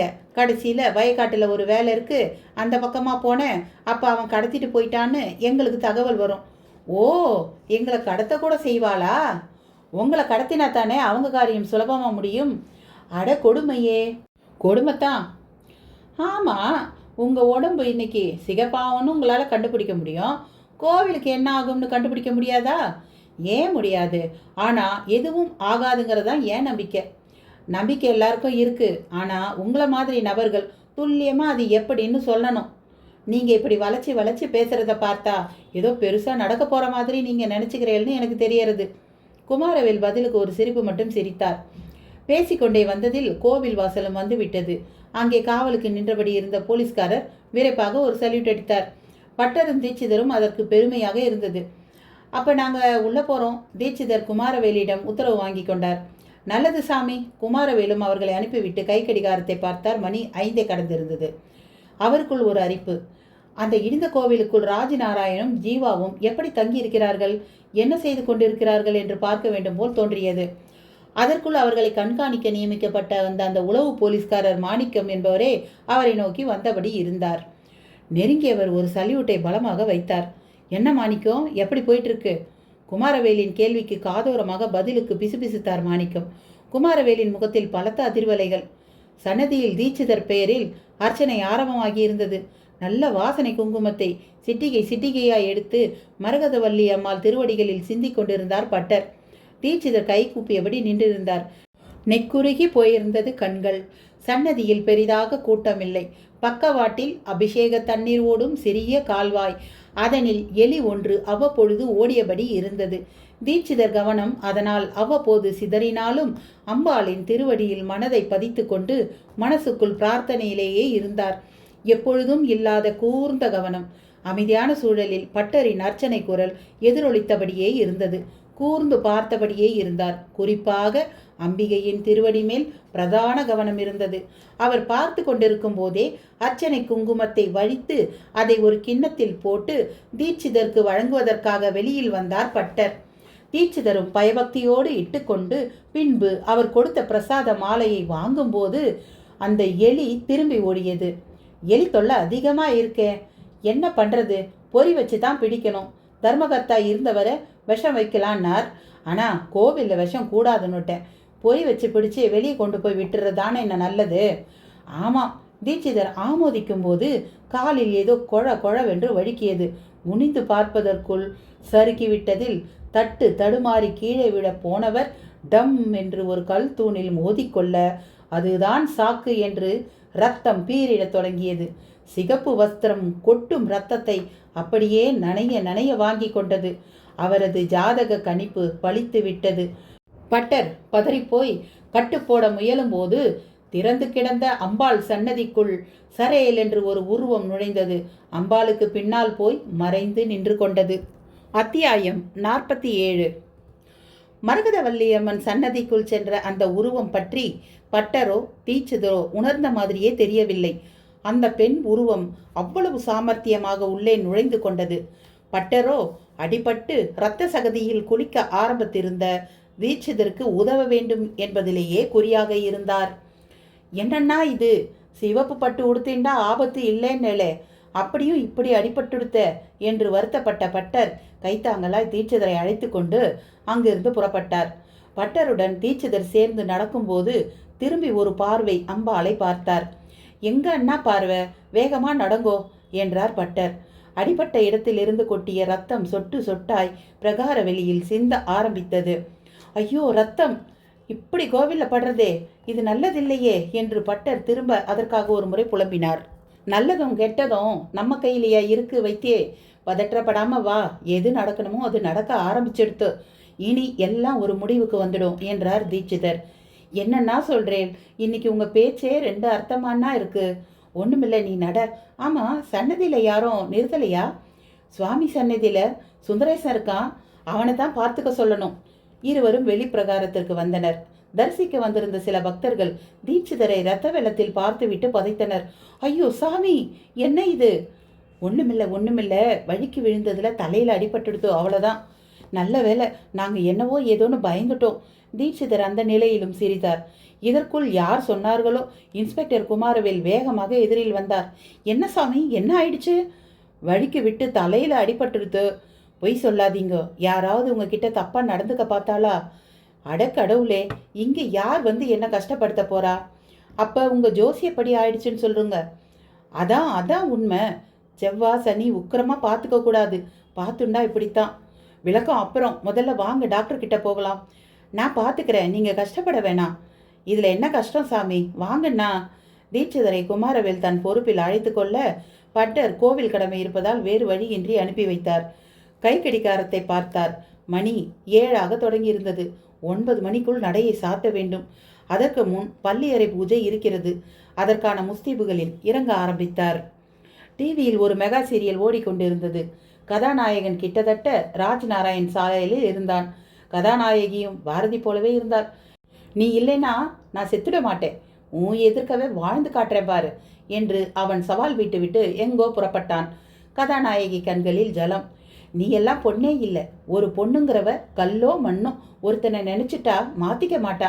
ஆனா நீ பிசாசு. அவன் போகும்போது பேசிய டயலாக் பாரதி வரை சுருக்கென்று ஏறியது. சந்திரிகாவும் பார்த்து கொண்டிருந்தாள். அக்கா, உன்னை பார்த்து ராஜா அம்மாஞ்சி பேசுற மாதிரியே இருக்கு என்று ஊசி ஏற்றினாள். இடையில் அன்னபூர்ணி சூடாக அப்பம் பொரித்து ஒரு கிண்ணத்தில் போட்டு இருவருக்கும் தந்தாள். ராஜா இருந்தா நன்னா ரசிச்சு சாப்பிடுவோம். அவனால் தலையெழுத்து அந்த குட்டியோட சேர்ந்துண்டு அல்லாடணும்னு இருக்கு என்றும் முணுமுணுத்தாள். பாரதிக்குள் எல்லாம் சேர்ந்து அவனை சந்திக்கும் ஆவலை மூட்டிவிட்டன. ஓசையின்றி சூடான அப்பத்துடன் அவனை சந்திக்க கிளம்பினாள். இடிந்த கோவில் முன்னால் ஆளரவமே இல்லை. வானத்தில் தெரிந்த அரைச்சந்திரன் மட்டும் ஏதோ பெட்லாம் போல வெளிச்சம் கொட்டி கொண்டிருந்தான். இடிந்த கோபுரமும் சுவர்களும் திரைச்சிலை ஓவியங்கள் போல கருமையாக தெரிந்தன. இந்த இருட்டுக்குள் இருவரும் எப்படி இருக்கிறார்கள் என்பது தெரியவில்லை. கேள்வியோடு மெல்ல உள்ளே கால் வைத்தாள். அப்போது சரசரவென்று ஏதோ ஒரு ஜந்து ஊர்ந்து செல்கிற மாதிரி இருந்தது. பயத்தில் கண்களை மூடிக்கொண்டு காதுகளையும் பொத்தி கொண்டாள். மாராப்பு தாவணியில் அந்த எண்ணெய் அப்பம் சூடாக மார்பை சுட்டு கொண்டிருந்தது. சில நொடிகள் அசையாமல் கண்களையும் திறக்காமல் நின்றாள். மெல்ல திறந்தபோது அவள் எதிரில் மண்டபத்துக்குள் ஒரு தீப்பந்தம் திகு திகு என்று எரிந்து கொண்டிருந்தது. அதற்குள் அது எப்படி வந்தது என்று ஆச்சரியமாக இருந்தது. தயங்கி தயங்கி உள்ளே சென்றால் கல் தூண் ஒன்றின் அருகில் யாரோ ஒருவர் அமர்ந்திருக்கிற மாதிரி இருந்தது. அம்மாஞ்சி, அவனோ என்று நினைத்து குரல் கொடுத்தாள். வா பாரதி, அந்த குரலும் அவளை அழைத்தது. ஆனால் அது ராஜ்நாராயண் குரல் இல்லை. நீங்க நீங்க பதற்றப்படாதே, நான் தான். பதிலோடு அந்த உருவம் தீப்பந்த வெளிச்சம் முன்னால் வந்தது. தாடியும் மீசையும் புதர் போல் இருக்க, கழுத்தில் உருத்ராட்சம் தெரிய, இடுப்பில் ஒரு துண்டு கோவணத்துடன் தெரிந்த அவரை பார்த்து பாரதி வியக்க, என்னம்மா பார்க்கற? நீ வருவேன்னு தான் காத்திருக்கேன் என்றார் அவர். நீங்க யாருன்னு தெரியலையே. என்ன நீ பார்த்துருக்க மாட்டே, ஆனா கேள்விப்பட்டிருப்ப. என்ன சொல்றேன்? இங்க ராஜா அம்மாஞ்சி அப்புறம் அந்த ஜீவா ரிப்போர்ட்டர் எங்கே? அவங்க கடமையை செய்ய போயிருக்காங்க. நான் என் கடமையை செய்ய இங்கே வந்திருக்கேன். என்னென்னமோ சொல்கிறேல, நீங்கள் யாருன்னு சொல்லவே இல்லையே. ரொம்ப காலமாக இந்த கோவில்லையே இருக்கிற சித்தம்மா நான். சித்தரா? நீங்கள் நீங்கள் என்னம்மா சொல்லு. நீங்கள் சமாதி ஆயிட்டதா நான் சொன்னா? சமாதி ஆகிறது, சூட்சம உருவத்தோட சுற்றி வர்றது, கூடு விட்டு கூடு பாயறது, இதெல்லாம் தான்மா சித்தர்களோட பழக்கங்க. எனக்கு நீங்கள் பேசுறது புரியலை. அப்படியா? என்னை உத்து பாரு, உனக்கு புரியும். இல்லை, எனக்கு பயமாக இருக்கு. பயப்படாத, நான் ஒன்றும் பேய் பிசாசு இல்லைம்மா. இல்லை இல்லை. என்னை பார், புரியும் பார், நல்லா பார். அவர் தன் கண்களை அகல திறந்து கொண்டு ஒரு மெஸ்மரிச டாக்டர் போல கைகளை ஆட்டியபடி சொன்ன விதம் அவளை என்னவோ செய்தது. அப்படியே அவளையும் அறியாமல் கண்கள் செருக கீழே விழுந்தாள். அவரோ ஒரு சிரிப்பு சிரித்தார். தலையில் கட்டுடன் வீட்டுக்குள் நுழைந்த தீட்சிதர் கொண்டு வந்து விட்ட குமாரவேலுக்கு ஒரு கும்பிடு போட்டு நன்றியை சொன்னார். பார்த்து சாமி, நல்லா ரெஸ்ட் எடுத்துக்கோங்க, நான் காலையில் பார்க்குறேன். என்னை பார்க்கறது இருக்கட்டும், உங்களுக்கு வீடு வாசலே கிடையாதா என்ன? அது சரி, போலீஸ்காரனுக்கு ஏது சாமி வீடும் வாசலும்? இன்னைக்கு கோவில் வாசப்படி தான் எங்கள் வீடு. வரட்டுமா? போயிட்டு வாங்கோ. அவருக்கு விடை கொடுத்து விட்டு உள்ளே நுழைந்தவர் நேராக சென்று ஒரு பழைய மரைப்பெட்டி ஒன்றை திறந்து பார்த்தார். உள்ளே ஒரு நோட்டு. எடுத்தவர் அதன் பக்கங்களை திறந்தார். மரகதலிங்கபுர விலாசம் என்ற தலைப்பு முதலில் தெரிய மலமளவென்று பக்கங்களை புரட்டியவர் குறிப்பிட்ட ஒரு பக்கத்தில் போய் நின்றார். சித்திரபானுவதில் உத்தரநாளதினில் மந்திர மாளிகையில் சுந்தர தேகமதில் கத்தரித்தார் போல அந்தணன் குருதி மாளிகை பட எத்தர்கள் அன்றே சித்தனாலே பக்தராய் மாறிடும், உத்தமம் நிகழ்ந்திடும், உதயத்தில் புரிந்திடும், உள்ளிருந்தவையும் வெளி காணவே துள்ளி வந்துவிடும். பாடலை முடித்தவர் ஒரு முறை நெற்றியை தொட்டு கொண்டார். என் யூகப்படியே எல்லாம் நடக்கிறது. இந்த சித்திரபானு வருஷம் இது. இன்னைக்கோ உத்திர நட்சத்திரம். மந்திர மாளிகைனா கோவில். கோவிலில் சுந்தர தேகமான ஏன் உடம்பு கத்தரிச்ச மாதிரி அடிபட்டு ரத்தமும் தரையில் பட்டாச்சு. இந்த சுவடி குறிப்புப்படி கோவிலை கொள்ளையடிக்க நினைக்கிற அத்தனை பேரும் இன்னைக்கு ராத்திரி நடக்க போற அதிசயம் முன்னால நல்லபடி மாறப்போறா. அது விடிஞ்சா தெரிஞ்சிடும். உள்ளிருந்தவையும் வெள்ளி காணவே துள்ளி வந்துடும்னா அன்னைக்கு மறைக்கப்பட்டதெல்லாம் நாளைக்கு வெள்ளிக்கிழமை இந்த உலகம் தெரிஞ்சுக்கிற மாதிரி வெளியிட போறதுன்றது தான் பொருள். எனக்கு அடிபட்டு ரத்தம் கொட்டுறது வரை உண்மையாயிட்ட பிறகு இனி இது நடக்க போறது தானா உண்மையா இருக்காது? ஓம் நம சிவாய, ஓம் நம சிவாய. கோவிலில் காணாமல் போன சுவடி குறிப்புகளை வாசித்து அதை அப்படியே கிரகித்து கொண்டு தன் வசம் உள்ள ஒரு நோட்டிலும் பாதுகாப்பாக எழுதி வைத்திருக்க அந்த நோட்டின் பக்கங்களும் ஒரு உன்னத மர்மத்தின் சாட்சி ஏடுகளாய் வீசும் காற்றில் படபடத்தன. அவரிடமோ ஓம் நமச்சிவாய என்ற ஜபநாம குரல். அதே குரல்தான் அந்த சித்த சந்நியாசியிடமும் ஓம் நம சிவாய, ஓம் நம சிவாய. வேண்டாம், இந்த கோவில் நகைகளை எல்லாம் எடுத்துட்டு போகாத ஜீவா. சிவன் சொத்தை பாதுகாக்கிறோம்னு சொல்லி எடுத்துட்டு போறது கூட தப்பு தான். அதை இங்கேயே எங்கேனா புதைச்சி வைப்போம், சொன்னா கேளு. மயங்கிய நிலையிலும் அவளிடம் உளறல் போல, ஆனால் சீரான ஒரு கருத்து. அதுவே அவள் ஏதோ ஒரு கனவில்தான் இருக்க வேண்டும். அதில் தோன்றும் காட்சிக்கேற்ப அவள் இப்படி பேச வேண்டும் என்பதை உணர்த்தியது. அந்த சித்த புருஷரோ அதையெல்லாம் காதில் வாங்காதபடி நாம ஜபத்திலேயே இருந்தார். நடையை சாத்திவிட்டு பட்டரும் மற்றவர்களும் புறப்பட சாத்தப்பட்ட கதவுக்கு முன்னால் நின்று ஒரு பார்வை பார்த்துவிட்டு தன் மோட்டார் பைக் நோக்கி நடந்தார் குமரவேல். அதே நேரம் உள்ளே அம்பாள் சன்னதி கதவையும் திறந்து கொண்டு ஒரு பெண் உருவம் வெளியில் வந்தது. வெளிச்சத்துக்கு வரவும் பளிச்சென்று தெரிந்தது அது ஜீவாவென்று. ஓவென்று நீண்டு கிடந்த பிரகார வெளியில் நடந்தவள், நான் அந்த சப்த கன்னியர் சந்நிதியில் இருக்கேன் என்று சொல்லி இருந்த ராஜநாராயணை தேடிச் செல்ல ஆரம்பித்தாள். கோவிலுக்கு வெளியே புறத்தில் பிரகார வீதியில் ஒரு மரத்தடியில் இருந்த சன்னதிக்கு செல்வதற்காக உள் பிரகாரத்தை மூடியிருந்த கதவருகே வந்தவள் அது சாத்தியிருப்பதை பார்த்து திறக்க முயன்றாள். ஆனால் மறுபக்கத்தில் அது பூட்டப்பட்டிருந்தது. அவளுக்கு தெரியவில்லை. அசைத்து பார்த்து இழுத்து பார்த்து களைத்து போனவள் மாட்டிக்கொண்டது போல ஒரு பயத்துக்கு உள்ளாகி என்ன செய்யலாம் என்று யோசித்தபடி அப்படியே அமர்ந்திருந்தாள். அப்போது ஒரு தீபச்சுடர் போல ஒன்று சற்று தள்ளி வேகமாக ஓடியபடி இருந்தது. என்ன அது? அத்தியாயம் 48.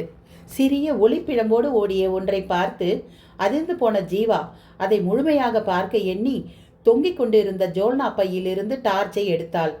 அதன் உருண்ட கண்ணாடி புறத்தில் ஒளியை கொண்டு வந்தாள். ஒளியும் உருண்டு ஓடும். அது என்னவென்று பார்த்தது. அது ஒரு எலி. அதன் கழுத்தில் ஒரு ரத்தன வளையல் ஒன்று மாலை போல சிக்கி கொண்டிருக்க அதை உதிர்க்க தெரியாமல் தான் அது குறுக்கும் நெடுக்குமாக ஓடிக்கொண்டிருந்தது. ஜீவாவின் கண்ணிரண்டும் அகன்றது. எலியின் கழுத்தில் வளையலா? அவள் கேள்விக்குள் விட அதுவோ குடுகுடுவென்று அபிஷேக நீர் செல்லும் கால்வாய் பாதையில் ஓட ஆரம்பித்தது. அவளும் பின்னாலேயே ஓடினாள். சப்த கன்னிகையர் சன்னதியில் வெறுப்போடு உட்கார்ந்திருந்தான் ராஜநாராயண். இப்படி உட்கார்ந்திருப்பது இரண்டாவது முறை. ஒரு முறை ஒளிய வேண்டுமென்று எண்ணமில்லாமல் ஒளிந்திருந்தான்.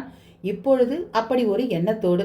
ஒரு வினாடி தீட்சிதர் வந்த புதிதில் சொன்ன, நீ என்ன முயற்சி செய்தாலும் இந்த ஊரை விட்டு மட்டும் போக முடியாது என்று கூறியதும் ஞாபகத்துக்கு வந்துச்சு.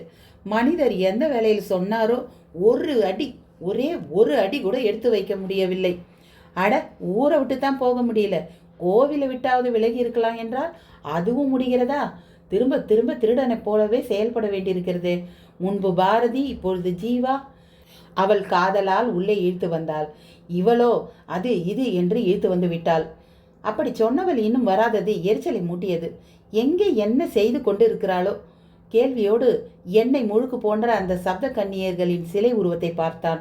மீண்டும் அவனுக்குள் நாத்திக ஓட்டம். அப்படியே அன்று வந்த பாம்பு இன்றும் வருமா என்று ஒரு கேள்வி. ஜீவாவிடமும் சொல்லியிருந்தான். உள்ள ஒரே மேஜிக் ஜீவா, ஆனா எப்படின்னு தான் தெரியல என்று அவன் சொல்ல, இன்னைக்கு அதையும் தான் பார்த்துடுவோமே என்று அவளும் சொல்லியிருந்தாள். அப்படி சொன்னவள் வரவேண்டாமோ? பொறுத்து பார்த்தவன் மெல்ல வெளியில் வந்தான். வெறிச்சோடி கிடந்தது புற பிரகார வெள்ளி. ஒரே நேரத்தில் 10 ஹார்மோனிய கட்டைகள் நசுங்கியது போல ஒருவித ரீங்கார சப்தம். சுவர் கோழிகளின் உபயம். அண்ணாந்தான். வைர புள்ளிகளால் நட்சத்திரங்கள். முன்பு நாய்கள் விரட்டிய அதே புற பிரகார வெளி வெறிச்சோடி கிடந்தது. இடையில் ராஜ் நாராயணுக்கு அந்த நாய்கள் ஞாபகமும் வந்தது. அன்று கூட்டமாய் அத்தனை நாய்கள் எங்கிருந்து வந்திருக்கும்? யாரோ கால பைரவராமே, அவரது வாகனமாமே இந்த நாய்கள். இங்க காரும் பஸ்ஸும் வாகனம் என்றால் இந்த சாமிகளுக்கு மிருகங்கள் வாகனமோ? வைத்து கொண்டதை நல்ல குதிரையாக வைத்து கொள்ளக்கூடாதோ? நாயால் எப்படி ஒரு மனிதனை சுமக்க முடியும்? அரச மரச்செடி பிடுங்கி போட்ட இடத்தில் மரகதலிங்கம் உள்ள மதில் அருகே வந்திருந்தான். சுவர் அருகில் ஒரு அகல் விளக்கு எரிந்தது. யாரோ பூஜித்தது போல பூக்கள் கிடந்தன. வாட்சை பார்த்தார் குமாரவேல். மணி 11 தொட்டியிருந்தது. அருகில் மப்ளரை சுற்றி கொண்டு 2 சென்ட்ரி போலீஸ்காரர்கள். அவர்களிடம் சொல்லி கிளம்பினார். அருகில் தான் இருந்தது பைக். உதைத்து கிளம்பினார். அப்போது அறக்க பறக்க யாரோ ஓடி வருகிற மாதிரி இருந்தது. ஹெட்லைட் வெளிச்சத்தை பாய்ச்சி அடித்ததில் அது பட்டர் என்பது துல்லியமானது. ஓடி வந்த பட்டரும் ஆசுவாசித்து நின்றார். என்ன பட்டர, எதுக்கு இந்த ராத்திரியில் இந்த ஓட்டம்? காரணமாகத்தான் என் பொண்ணு பாரதியை காணலை இன்ஸ்பெக்டர். என்ன சொல்கிறீங்க? ஆமாம், இவ்வளவு நேரம் எல்லா இடத்துலையும் தேடிட்டு உங்களை பார்க்கத்தான் ஓடி வந்தேன். மை காட், எங்கே போயிருப்பா? உங்களால் யூகிக்க முடியலையா? அவள் போயிருந்தா என் மருமக ராஜநாராயணன் தான் எங்கேயாவது போயிருக்கணும். ஏற்கனவே ஒரு தடவை இப்படித்தான் ஆச்சு. என்ன சொல்கிறீங்க? அந்த மனுஷன் இடிஞ்ச கோவிலில் அந்த ரிப்போர்ட்டர் பொண்ணோடெல்லாம் இருக்கா? அதான் தெரியல. இடிஞ்ச கோயிலுக்கு தனியாக போக எனக்கு தைரியம் இல்லை. வண்டியில் ஏறுங்க. பைக் சீர ஆரம்பித்தது. குமாரவேல் வரும்போது யாரோ 2 பேர் கோயில் பகுதிக்குள் இருந்து வயற்காட்டு பக்கமாய் திபு திபு வென்று ஓடுவது ஹெட்லைட் வெளிச்சத்தில் நன்றாக தெரிந்தது. மனிதர்கள் தான், ஆனாலும் மனித குரங்குகள் ஓடுகிற மாதிரி முன்னிரண்டு கைகளால் ஊன்றி எம்பி குதித்து ஓடுகிற விதமே ஒரு மாதிரி இருந்தது. ஏய், யார் இது? பைக்கை நிறுத்தியபடி அலறினார் குமாரவேல். அவர்கள் ஓடிக்கொண்டே இருந்தனர். வயல் வரப்புக்குள் பைக்கை இறக்கி ஓட்டினார் குமாரவேல். பட்டரோ அவரை இருக்க கட்டி கொண்டு, ஐயோ என்ன இன்ஸ்பெக்டர் இது, கொஞ்சம் நில்லுங்கோ, நான் இறங்கிக்கிறேன் என்று கதறினார். குமாரவேலுக்கு அது காதில் விழவே இல்லை. அவர்களோ படு வேகமாக ஓடி பிச்சைக்கார கிழவன் வேடத்தில் இருந்த விட்டல் ராவ் தங்களுக்கான ரகசிய இருப்பிடத்தை அமைத்து கொண்டிருந்த வைக்கோல் போர் அருகே பதுங்கினார்கள். குமாரவேலும் பைக்கை நிறுத்திவிட்டு பாக்கெட்டில் இருந்த துப்பாக்கியை எடுத்துக்கொண்டார். சரேல் என்று பைக்கை விட்டு இறங்கியவர், பட்டரே பயப்படாம அவங்க இந்த பக்கம் வந்தா பாஞ்சு பிடிங்க, நானும் இருக்கேன் என்றபடி ஓடினார். வைக்கோல் புதருக்குள் அவர்கள் புகுந்து தப்பிக்க பார்த்தனர். வெளியே வந்துரு, இல்லாட்டி குண்டுப்பட்டு சாக வேண்டி வரும். உங்களில் ஒருத்தனையாவது உயிரோட பிடிக்க நினைக்கிறேன், வந்துடுங்க என்றபடி வைக்கோல் போரை சுற்றி வந்தார். பட்டர் வெறித்தபடி நின்று கொண்டிருந்தார். இருட்டு வேறு, லேசாய் அரை நிலா வெளிச்சம் மட்டும் பெய்தபடி இருக்க வெறுத்து போனார். மலமளவென்று வைக்கோல் போரை இழுத்து போட்டு உள்ளே தேடத் தொடங்கினார். தார்பாய் கூடாரம் ஒன்றின் ஒரு பக்கவாட்டு பகுதி சுவர் கையில் பட்டு அவருக்கு அதிர்ச்சி அளித்தது. அவரிடமும் வேகம் அதிகரித்தது. மொத்த வைக்கோல் போரும் வேறுபுறம் உருவி போடப்பட்ட நிலையில் 5X குரூப்பின் ரகசிய இருப்பிடமான கூடாரம் பளிச்சென்று தெரிய ஒரு நிமிடம் அவருக்கு வியர்த்தே விட்டது. தார்பாயை விலக்கிவிட்டு உள்ளே பார்த்தபோது பகீர் என்றது. உள்ளே அந்த 2 பேரும் ஒருவரை ஒருவர் கட்டிக்கொண்டு ஒரு சிலை போல் நின்றிருக்க, சுற்றிலும் பல பொருள்கள் இறைந்து கிடந்தன. காலடியில் ஜெனரேட்டர் செட்டு. குமாரவேலின் துப்பாக்கி அவர்களை நோக்கி நீண்டது. ஒரு கை துப்பாக்கியை நீட்டி பிடிக்க, இன்னொரு கை ஜென்செட்டின் ஆன்லைன் நைலான் கயிறை ஒரு இழி இழுத்தது. அடுத்த நொடி உள்ளே மலுக்கென்று விளக்கெறிந்தது. இறுக்கமாக ஒருவரை ஒருவர் கட்டி கொண்டிருந்த அவர்களோ அடுத்த நொடி அவர் மேல் ஒரே பாய்ச்சலோடு பாய முயற்சிக்க வினாடியில் விலகினார். அவர்கள் அப்படியே வெளியே போய் விழுந்தனர். திரும்ப எழுந்து நடக்க பார்த்தவர்களின் கால்களை பார்த்து கச்சிதமாக சுட்டார். டென்ட் வெளிச்சம் அவர்களை சுடுவதற்கு ஒத்துழைத்தது. அவர்களும் நாய் போல குலைத்து கொண்டே சுருண்டு விழுந்தனர்.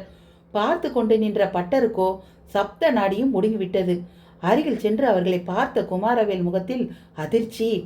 அவர்கள் கோவிலில் நாய்க்கடி வாங்கி தப்பி ஓடிய கள்ளன் ராஜரத்னத்தின் சகாக்கள்.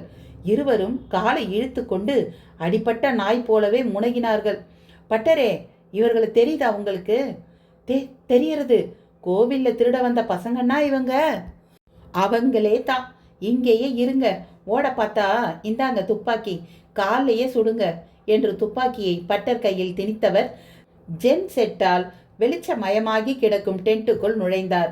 ஒரு மூலையில் கிடந்தது ராஜ்நாராயணிடம் திருடப்பட்ட அவனது பெரிய சூட்கேஸ். பானம் ஏர்லைன்ஸின் ஸ்டிக்கர் ஒட்டப்பட்ட நிலையில் கைப்பிடியில் அவன் பெயர் எழுதப்பட்ட ஸ்ட்ராப். இது ராஜ்நாராயண் திருடு கொடுத்த சூட்கேஸ் அல்லவா? உதடுகள் முணுமுணுக்க மற்ற பொருள்களை பார்த்தார். சில செல்போன்கள், வாக்கி டாக்கிகள், சில டிரான்ஸ்மிட்டர்கள், துப்பாக்கி ரவைகள், மருந்து பாட்டில்கள், கயிறு, கத்தி, கபடாக்கள், அப்படியே ஒரு டைரி, அதில் தொலைபேசி எண்கள். அவருக்கு மெல்ல விளங்க தொடங்கியது. டென்ட்டை விட்டு வெளியே வந்தார். பட்டர் நடுங்கியபடியே துப்பாக்கியுடன் நின்று கொண்டிருந்தார். பட்டரே, பார்த்தீங்களா? திருட்டு பசங்க இங்கே இருந்துக்கிட்டு தான் வேலை காட்டியிருக்கானுங்க. இன்ஸ்பெக்டர், என் பொண்ணு என்ன ஆனான்னு தெரியாமல் நான் துடிச்சுட்டு இருக்கேன். நீங்கள் உங்கள் வேலையில் இருக்கேல. கவலைப்படாதீங்க. உங்கள் மருமகன் கிட்ட அவன் சூட்கேஸை திருடினது இந்த திருட்டு கூட்டம்தான். சூட்கேஸ் உள்ளதான் இருக்குது.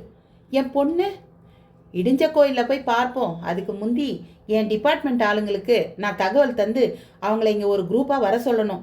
அந்த திருட்டு பசங்களையும் விசாரிக்கணும் என்றார். பாரதியிடம் மயக்கம் தெளியவில்லை. சித்த புருஷரிடமும் சிவநாமம் தொடர்ந்து கொண்டே இருந்தது. அவ்வப்போது பாரதி ஏதோ கனவு கண்டு உளறுகிற மாதிரி முனகிக் கொண்டே இருந்தார். தொடாதீர்கள், இந்த பிரதாபியை நீங்கள் தொடக்கூடாது. நான் சொன்னது போல அந்த ஈசன் வருவான், தன்னை உங்களுக்கு உணர்த்துவான். அவனை உணர்ந்த நிலையில் ஒரு சிவ பக்தனாகத்தான் நீங்கள் என்னை தீண்ட வேண்டும்.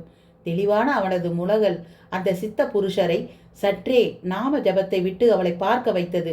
அப்படியே அவரது எண்ணங்களிலும் ஒரு பின்னோட்டம்.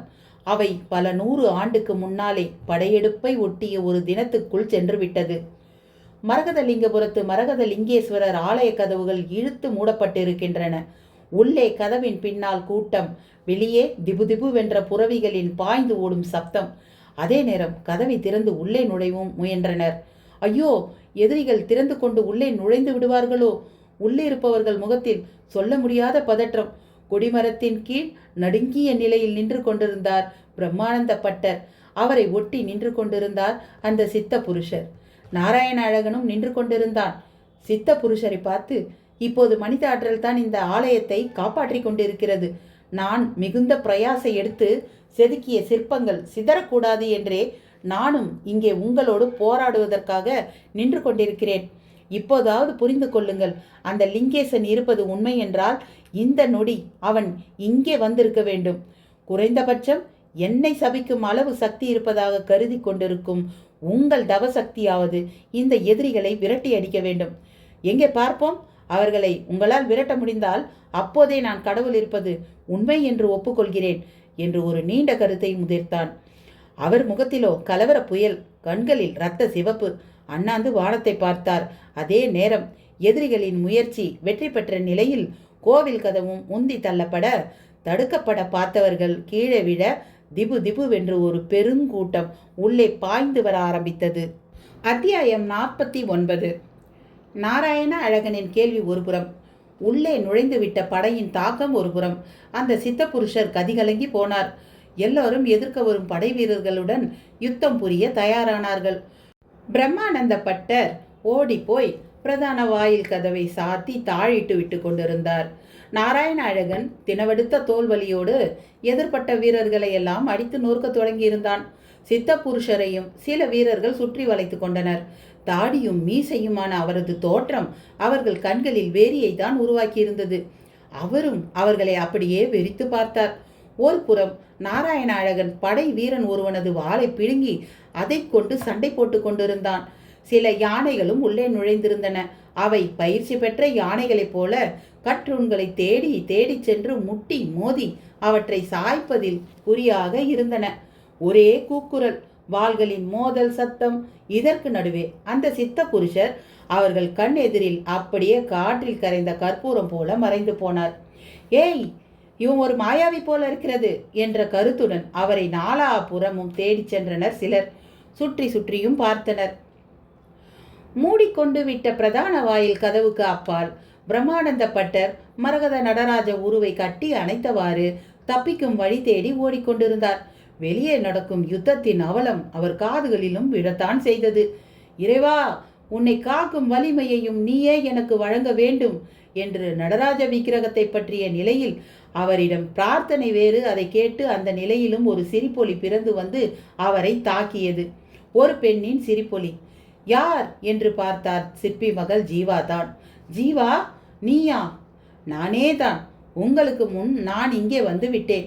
நான் மட்டுமல்ல, அதோ அவள் கை காட்டிய திசையில் பிரதாபி. நல்லது, வாருங்கள், எனக்கு உதவுங்கள்.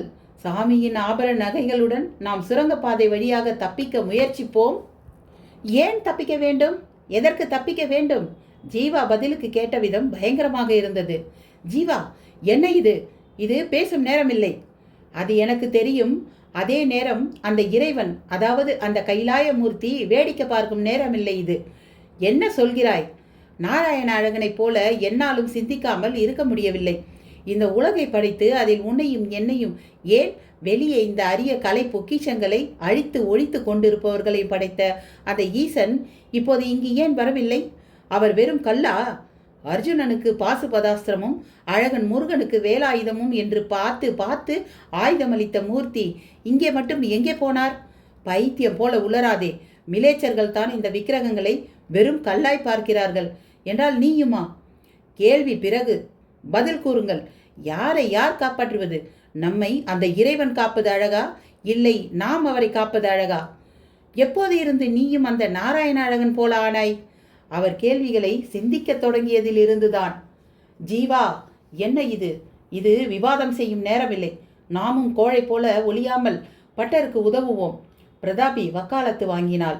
இல்லை பிரதாபி, இவருக்கும் இந்த இறை வடிவம் என்று சொல்கிற கற்சிலைகளுக்கும் உதவுவது பேதமை. இப்போது கூட இவர் தன் உயிரை காப்பாற்றிக் கொள்ளத்தான் பார்க்கிறார். ஆனால் நாராயண அழகனோ எதிரிகளோடு மோதி இவற்றை காக்க பார்க்கிறார். யார் உயர்ந்தவர்கள்? வாதத்தில் அனல் பறந்தது. அதே நேரம் கதவு திறந்து கொண்டு விடுவது போல சத்தம் கேட்டது. பட்டர் அதை பார்த்துவிட்டு, ஈஸ்வரா, என்னை இவர்களை எல்லாம் நீயே காப்பாற்று. காலங்களை கடந்து வாழ்பவன் நீ என்பது உண்மையானால் உன் செல்வங்கள் கொள்ளை போகக்கூடாது, இந்த ஆலயமும் சிதையக்கூடாது என்றபடியே பிரம்மானந்த பட்டர் அந்த மரகத நடராஜர் விக்கிரகத்தை சுமக்க மாட்டாமல் சுமந்தபடி ஓடினார்.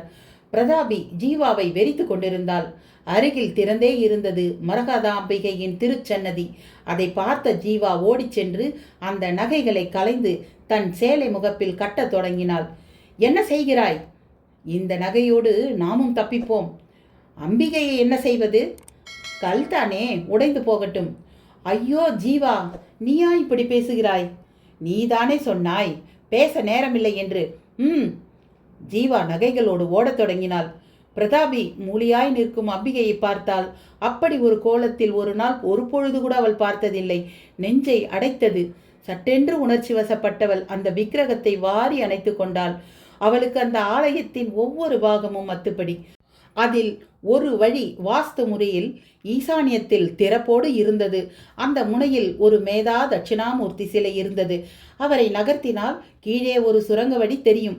அதன் வழியாக சென்றால் கோயிலுக்கு வெளியே மதில் சுவற்றுக்கு அப்பால் உள்ள திருக்குளத்தில் போய் முடியும். நீந்தித்தான் மேலேற வேண்டும். சிலையோடு நீந்தி மேலேற முடியுமா? பிரதாபிக்கு அச்சமாகத்தான் இருந்தது. இருப்பினும் கொடிய சூழல் அவளுக்குள் புதிய சக்தியை திரட்டி இயக்கியது. சிலையோடு வேகமாக நடந்தாள். சிலையின் பாரம் அவளை அமுக்கியது. ஜீவாவும் பட்டரும் எங்கே எப்படி போனார்கள் என்றே தெரியவில்லை. மேதா தட்சிணாமூர்த்தி விக்கிரகத்தை நகர்த்திவிட்டு உள்ளே இறங்கியவள் திரும்பவும் உள்ளிருந்தபடியே சிலையை பழைய நிலைக்கு கொண்டு வந்து வைத்த நொடி பிரதான 2ஆம் வாயில் கதவு திறந்து கொள்ள நூற்றுக்கணக்கான வீரர்கள் உள்ளே புகுந்தனர். அதுவரை புனிதமாய் பவித்திரமாய் கருதப்பட்ட இடம் ஒரு பேய் கோட்டம் போல மாறத் தொடங்கி இருந்தது. மனித மனத்தின் விகாரம் எப்படி வேண்டுமானாலும் செல்லும் என்பதற்கு சான்றாக அது இருந்தது. மரகதலிங்கபுரத்தின் நுழைமுகத்தில் இருந்தது ஆத்மலிங்கேஸ்வரர் சன்னதி. மிலேச்சர் படையெடுப்பை உத்தேசித்து அதனையும் பூட்டிக் கொண்டு விலகி போயிருந்தார் அந்த ஆலயத்து பட்டர். ஆலயம் பூட்டப்பட்டிருந்தாலும் அதனுள் லிங்க சொரூபம் முன் கண்ணீர் மல்க நின்று கொண்டிருந்தார் அந்த சித்த புருஷர். இறைவா, நான் அறிந்த அஷ்டமா சித்துவில் ஒன்றான அனிமா ஆற்றலால் நான் என் ஸ்தூல வடிவை அணுவின் சிறியதாக்கி மிலேச்சர்களிடமிருந்து தப்பி வந்தேன். அங்கே என் காதில் விழுந்த கேள்விகளால் நான் துவண்டு போய்விட்டேன். மிலேச்சர்களுக்காவது தங்கள் படையெடுப்புக்கு ஒரு நியாயம் இருக்கிறது. அவர்கள் வரையில் அவர்கள் மார்க்கமே வேறு. ஆனால் இங்கே நம்மோடு சேர்ந்து வாழ்ந்தும் உன்னை நம்பாமல் ஒருவன் பேசுகிறான். நீ பிரசன்னமாகி எதிரிகளை அடக்காததை குறையாக கூறுகிறார்கள். அவன் கேள்வி என்னையே அசைத்து விட்டது. ஆதி பரம்பொருளே, உன்னை தீண்டுவோர் எரிந்து சாம்பலாக வேண்டாமா? முக்காலமும் பூசணைகள் கண்ட உன் ஆலயம் அழிவுக்கு உள்ளாகலாமா? நானும் உன்னை கேட்கிறேன், பதில் சொல், பதில் சொல். அவர் மனதில் உக்கிரமான பிரார்த்தனை குரல். மறுநொடியே ஒரு இடிச் சிரிப்பொலி கேட்க ஆரம்பித்தது. அந்த சித்த புருஷர் அதிர ஆரம்பித்தார். அத்தியாயம் 50. ஆத்மலிங்கேஸ்வரர் ஆலய திருச்சன்னதியில் அந்த சித்த புருஷர் நாராயண அழகன் நிமித்தம் அவனுக்கு பதில் சொல்வது போல, நீ நேரில் வராமல் போய்விட்டாயே, வந்திருந்து மிலேச்சர்களை அடக்கி ஒடுக்க தவறிவிட்டாயே என்பது போன்ற விசாரத்துடன் வருந்தி நிற்கும் பொழுது அங்கே எழும்பிய சிரிப்பொலி ஒரு வினாடி அந்த சித்த புருஷரை திகைக்க வைத்துவிட்டது. யார் சிரிப்பது? அவர் பார்வை சுற்றி சுழன்றது. சிரிப்பொலியோ இடி முழக்கம் போல கேட்டது. அவருக்கு அச்சமாகிவிட்டது. இறைவா, என்ன இது சோதனை? யார் இப்படி சிரிப்பது? இதற்கு பொருள்தான் என்ன என்று உரக்கவே கேட்டு ஆத்மலிங்கேஸ்வரர் முன்னால் கைகளை கூப்பினார். அப்பொழுது ஒரு அசரீரி, சித்தனே, உன் மனதை ஒரு நிலைப்படுத்தி யாதொரு எண்ணங்களும் இன்றி அமர்வாயாக. உன் வினாக்களுக்கு உனக்குள்ளேயே விரிவான பதில் தருவோம் என்கிற அந்த குரலொலி அந்த சித்த புருஷரை அடுத்த கணம் பத்மாசனத்தில் அமர்த்தி அவரின் கண்களையும் மூடச் செய்தது. உள்ளே அவரது விசாரங்களுக்கான விடையும் ஒளி அலையாய் பரவத் தொடங்கியது. ஆலயம் என்பது ஒரு சாதனம். சாதனம் என்பது ஒருவனுக்கு பயனளிக்க கூடியதாகவும் இன்னொருவருக்கு எதிரான ஒன்றாகவும் தெரிகிறது. இரண்டுமே மாயைத்தான். மாயை என்பதை உணர்த்துவதே சாதனத்தின் கடமை. ஒரு கத்தியானது எப்படி வேண்டுமானாலும் பயன்படலாம். அது பயன்படுத்துவதை பொறுத்தது. ஒரு உயிரை போக்குவதாலோ இல்லை துருப்பிடித்து போவதாலோ அதற்கு பிரத்யேகமாக எந்த நிறைபாடும் குறைபாடும் இல்லை. அதை கொண்டு வினை புரிபவர்களுக்குத்தான் எல்லாம் ஏற்படுகிறது. என்னை உணர வேண்டி எழுப்பப்பட்ட ஆலயத்தில் ஒருவன் என்னை உணர வழியே இல்லை என்று எண்ணுகிறான். என்னை உணர அதுவே வழி என்றும் பலர் எண்ணுகின்றனர். இது இரு அணிகளின் விளையாட்டை போன்றது. ஒருவர் மாற்றி ஒருவர் ஒவ்வொருவரை வென்றபடி இருப்பர். இரு அணிக்கும் சம அளவு நியாயம் வழங்குவதே நடுவனாகிய இறைவன் பணியாகும். ஒருவரை அடக்கி ஒருவரை உயர்த்தி இடையில் என்னை நிலைப்படுத்தி கொள்ள வேண்டிய அவசியம் எனக்கு எதற்கு? விளையாட்டில் நடுவர்கள் ஜெயிக்கலாமா? எங்கும் எப்பொழுதும் ஆன்ம பலமை வெல்லும். அதுவே எண்ணத்திற்கு வலிமை தருவது, செயல்பாட்டிற்கும் துணை செய்வது. ஆலயத்தை அழிக்க நினைப்பவர்கள் அங்கே இறைவன் இல்லை என்று உறுதியாக நினைக்கிறார்கள். அவர்களது உறுதி முன்னால் இருக்கிறது என்று நினைப்பவர்களின் உறுதி குறைவாகவே உள்ளது. இப்படி ஒரு நிலையில் அது அழிந்தே தீரும். உண்மையில் அழிவு என்று ஒன்று இல்லை, அது ஒரு மாற்றம். மாயைக்குள் இருந்து பார்க்கும் பொழுது இந்த மாற்றம் அழிவாகத்தான் தெரியும். மாயைக்கு வெளியில் வந்து பார்த்தால் இது மாற்றம் என்பது மட்டுமல்ல, அதிலும் ஒரு பொருள் இருப்பது புரியும். அகண்ட இருளில் தான் ஒளி புனலுக்கு பணி இருக்க முடியும். துன்பம் இருந்தாலே இன்பத்தை உணர முடியும். ஒன்றே இரண்டாக இருந்தால் அந்த ஒன்று தன்னை அறிய இயலும். இரண்டில் ஒன்று அழிவு சக்தியாய் இப்பொழுது வந்திருக்கிறது, இன்னொன்று பதிலை காலத்தால் கூறும். மாயையில் சிக்கியவர்கள் ராட்டினத்தில் சுழல்பவர்களை போன்றவர்கள். ஓரிடத்தில் நிலைத்திருக்க முடியாது. அவர்களின் உயிர் பயணத்தில் அவர்கள் மீண்டும் இந்த ஆலய வாசலுக்கே வருவார்கள். அவர்களின் உயிர் வட்ட சுழற்சியில் அது என்று நிகழும் என்பதைத்தான் வான் கணித வழியில் அறியலாம். அறிந்த ஒருவனும் வருவான், அதை எழுதியும் வைப்பான். அஷ்டமா சித்துவால் பஞ்சபூதங்களை வென்று உயிர் பயணத்தில் கிரகங்களின் பிடியில் அவர்களின் கட்டுப்பாட்டுக்குள் இல்லாத நீ இதை உணர அதுவரை காத்திரு. அந்த நாளும் வரும். அதை எனது பேரருளாய் ஊரும் உலகும் கொண்டாடும். ஆனால் உண்மை அதுவல்ல. மாயைக்குள் இருந்து பார்க்கும் பொழுது வினை செயல்கள் இப்படித்தான் தெரியும். ஒரு நேரம் சிதைவு, இன்னொரு நேரம் ஆக்கம். இரண்டுமே மாயை. அதை உணரும் போதே நான் உண்மையில் வசப்படுவேன். அதுவரை அந்த மாய விளையாட்டை ரசிப்பவர்களில் நானும் ஒருவன். சித்த புருஷரின் மனதுக்குள் ஒரு பிரவசனம் போல ஒலித்த குரல் சட்டென்று ஒரு முடிவுக்கு வந்தது போல அடங்கியது. அவரும் கண்விழித்தார். இப்பொழுது மனதில் வருத்தமில்லை, கவலையும் இல்லை, கலக்கமில்லை. ஒரு தெளிவு, ஒரு தெளிவு. நிகழ்ந்து கொண்டிருப்பது ஒரு மாற்றம் என்கிற தெளிவு. இறை குரல் சொன்னது போல இது கூட தற்காலிகமே, இதுவும் மாறும், மிக சிறப்புடன் மாறும். அதுவரை காத்திருப்போம் என்று தனக்குத்தானே நினைத்து கொண்டு அங்கிருந்து விலகி வெளியில் வந்தார். மிலேச்சப்படை அந்த ஆலயத்தையும் சுற்றி வளைத்திருந்தது. அவரது அஷ்டமா சித்துகளில் ஒன்றான கூடுவிட்டு கூடு பாயும் உத்தி அவருக்கு துணை செய்தது. கோபுர சருக்கத்தில் ஒரு கழுகு அமர்ந்திருந்தது. மிலேச்சர்களில் ஒருவன் அதை பார்த்து அம்பு விட்டதில் அது உயிர் விட்டபடி கீழே விழ சித்த புருஷர் தன் ஆன்மாவை அதனுள் புகுத்தியவராக வானமேறி பறக்கத் தொடங்கினார். ஆலய வெளியில் அவரது உடல் கிடந்தது. மிலேச்சர்கள் யுத்தத்தில் அவர் இறந்துவிட்டார் என்று கருதினர். கழுகுக்குள் புகுந்திருந்த சித்தர் நடுவானில் இருந்தபடி கீழே மரகதலிங்கபுரத்தை பார்த்தார். இரு ஆலயங்களும் தரை மட்டமாகி கொண்டிருந்தன. பட்டரை, நாராயண அழகனை, ஜீவாவை, பிரதாபியை பார்க்க ஆசைப்பட்டு தாழ பறந்தார். நாராயண அழகன் கோவில் பிரகார வெளியில் உயிர் நீங்கிய சடலமாக கிடந்தான். ஓடி ஒளியவில்லை, போராடித்தான் உயிர் விட்டிருந்தான். பிரதாபி உடல் குளத்தில் மிதந்தபடி இருந்தது. பட்டர் கண்களுக்கே படவில்லை, ஜீவாவும் கண்ணில் படவில்லை. ஒன்று மட்டும் புரிந்தது, இறை மூர்த்தங்கள் காப்பாற்றப்பட்டு விட்டன. எங்கும் நிறைந்திருக்கும் இறைவன் மூர்த்தத்தில்தான் வெளிப்படுகிறான். அவனை எப்படியோ காப்பாற்றி விட்டார்கள். அதாவது அந்த ஆலயத்தில் இறை வெளிப்பாடு கொள்ளை போகவில்லை. இறைவன் இருக்கிறான் என்ற நம்பிக்கை உள்ளவர்கள் அவனை காப்பதே நம்மை நாம் காத்து கொள்ள உள்ள வழி என்று பக்தியால் தங்களையே தொலைத்து விட்டார்கள். இனி இவர்களை அவனே வெளிப்பட்டு காத்திட வேண்டும். கல்லுக்குள் தேரைக்கு உணவு வைத்தவனுக்கு அதுதானா பெரிய விஷயம்? காலத்தால் அந்த மாயாஜாலம் தான் நிகழப்போகிறதே. சித்த புருஷர் கழுகு சொரூபத்தில் பறந்தபடியே எண்ணினார். அப்படியே சிரஞ்சீவி மூலிகை இருக்கும் வனப்பகுதி வரை சென்று அம்புகாயம்பட்ட உடற்பகுதியில் அது ஆறும் வண்ணம் பூன்ற புரண்டெழுந்தார்.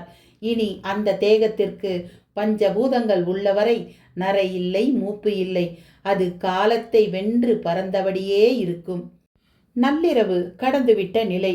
உள்ளே அடைப்பட்டு கிடந்த ஜீவா ஒளிப்புள்ளியாக தெரிந்த எலியின் பின்னால் ஓடி அது புகுந்து சென்ற பாதை ஒன்றை பார்த்து விக்கித்து நின்றாள். அருகில் ஒரு பலகையில் ஏதோ எழுதப்பட்டிருந்தது. இது ஒரு தூர்ந்து போன குகைப்பாதை. அரசு உத்தரவுப்படி மூடப்பட்டுள்ளது. 30 அடி தூரம் கூட உள்ளே நுழைய முடியாது. ஆக்சிஜன் இல்லாத இடம், யாரும் பிரவேசிக்கலாகாது என்று எழுதப்பட்டிருந்த அந்த போர்டு கூட நிறைய எழுத்துக்கள் உதிர்ந்து ஒரு மாதிரி தான் இருந்தது. அப்போதைய நிலையில் ஜீவா அதை பொருட்படுத்தாமல் குகைப்பாதையின் முகப்பு கதவை அசைத்து உள்ளே நுழைய ஆரம்பித்தாள். அத்தியாயம் 51. வெளியே படித்த எச்சரிக்கையை மீறிக்கொண்டு துணிச்சலுடன் அந்த சுரங்கப்பாதைக்குள் நுழைந்த ஜீவா ஒரு அளவுக்கு மேல் செல்ல இயலாமல் தடுமாறினாள். மூச்சை அடைத்தது.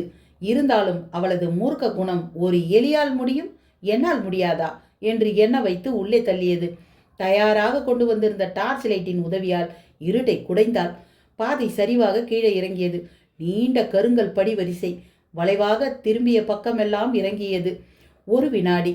கைவசம் கொத்து கொத்தாய் நகைகளுடன், தலையில் கிரீடமுடன் அவள் அங்கு துள்ளி குதித்து இறங்குகிற மாதிரியும் ஒரு பிரமை தட்டியது. சட்டென்று நின்றாள். இதென்ன நினைப்பு? கிட்டத்தட்ட ராஜநாராயண் சொன்னது போலவே. இது அவனால் வந்த பாதிப்பா, இல்லை கேள்வி நெருக்கியது, நசுக்கியது. ஒரு ஆச்சரியம் போல மூச்சு திணறல் இல்லை. திரும்ப திரும்ப கை நிறைய நகைகளுடன், குறிப்பாக இரத்தின கற்கள் பதித்த ஒட்டியானம், 1008 காசுகள் கொண்ட காசு மாலை, தலையில் ஒரு கிரீடம். இதோ இந்த மூன்றும் ஏதோ வெகுநேரம் கவனித்து ஒரு நகைக்கடையில் வாங்கியது போல மனதில் மூண்டியது. கால்கள் என்னவோ மளமளவென்று கீழே இறங்கியது. 1, 2, 3 வளைவுகளில் பாதை நீண்டு கொண்டே போனது. ஒரு ஆலயத்தில் இப்படி ஒரு சுரங்கப்பாதையா? ஆச்சரியம் மனசை கிள்ளியது. இங்கே இதற்கு முன் யாரோ வந்திருக்கிறார்கள். இதற்கு மேலே முன்னேற முடியாமல் உயிரை விட்டு இருக்கிறார்கள். யாராக இருக்கும்? கேள்வி உள் எழும்பிய மறுநொடி அவளே சாவது போல ஒரு காட்சி அவளுக்குள். மீண்டும் அவளுக்குள் குழப்பம். சிறிது நேரம் அமைதியாக நின்றவள் அருகில் இருந்த ஒரு பாறை திண்டின் மேல் ஏறி அந்த அத்தாணி பகுதியை பார்த்தாள்.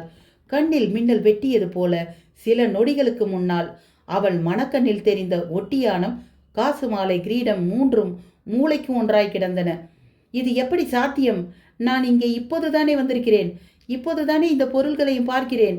எப்படி இவை முந்திக்கொண்டு என் மனக்கண்ணில் தெரிந்தன? கண்ணில் பட்ட அந்த விலை மதிப்பில்லாத பொருள்களை எடுப்பது கூட அவளுக்கு பெரிதாக தெரியவில்லை. தனக்குள் அது எப்படி முன்கூடியே தெரிந்தது என்பதில் தான் அவளது மனது பெரிய அளவில் குவிந்திருந்தது. வெளியே காத்திருக்கும் ராஜநாராயண், கட்டாயமாக கடத்த வேண்டிய அந்த மரகதலிங்கம் எல்லாமே மறந்து போயிற்று. கோவிலின் பிரகார வெளிப்பகுதி.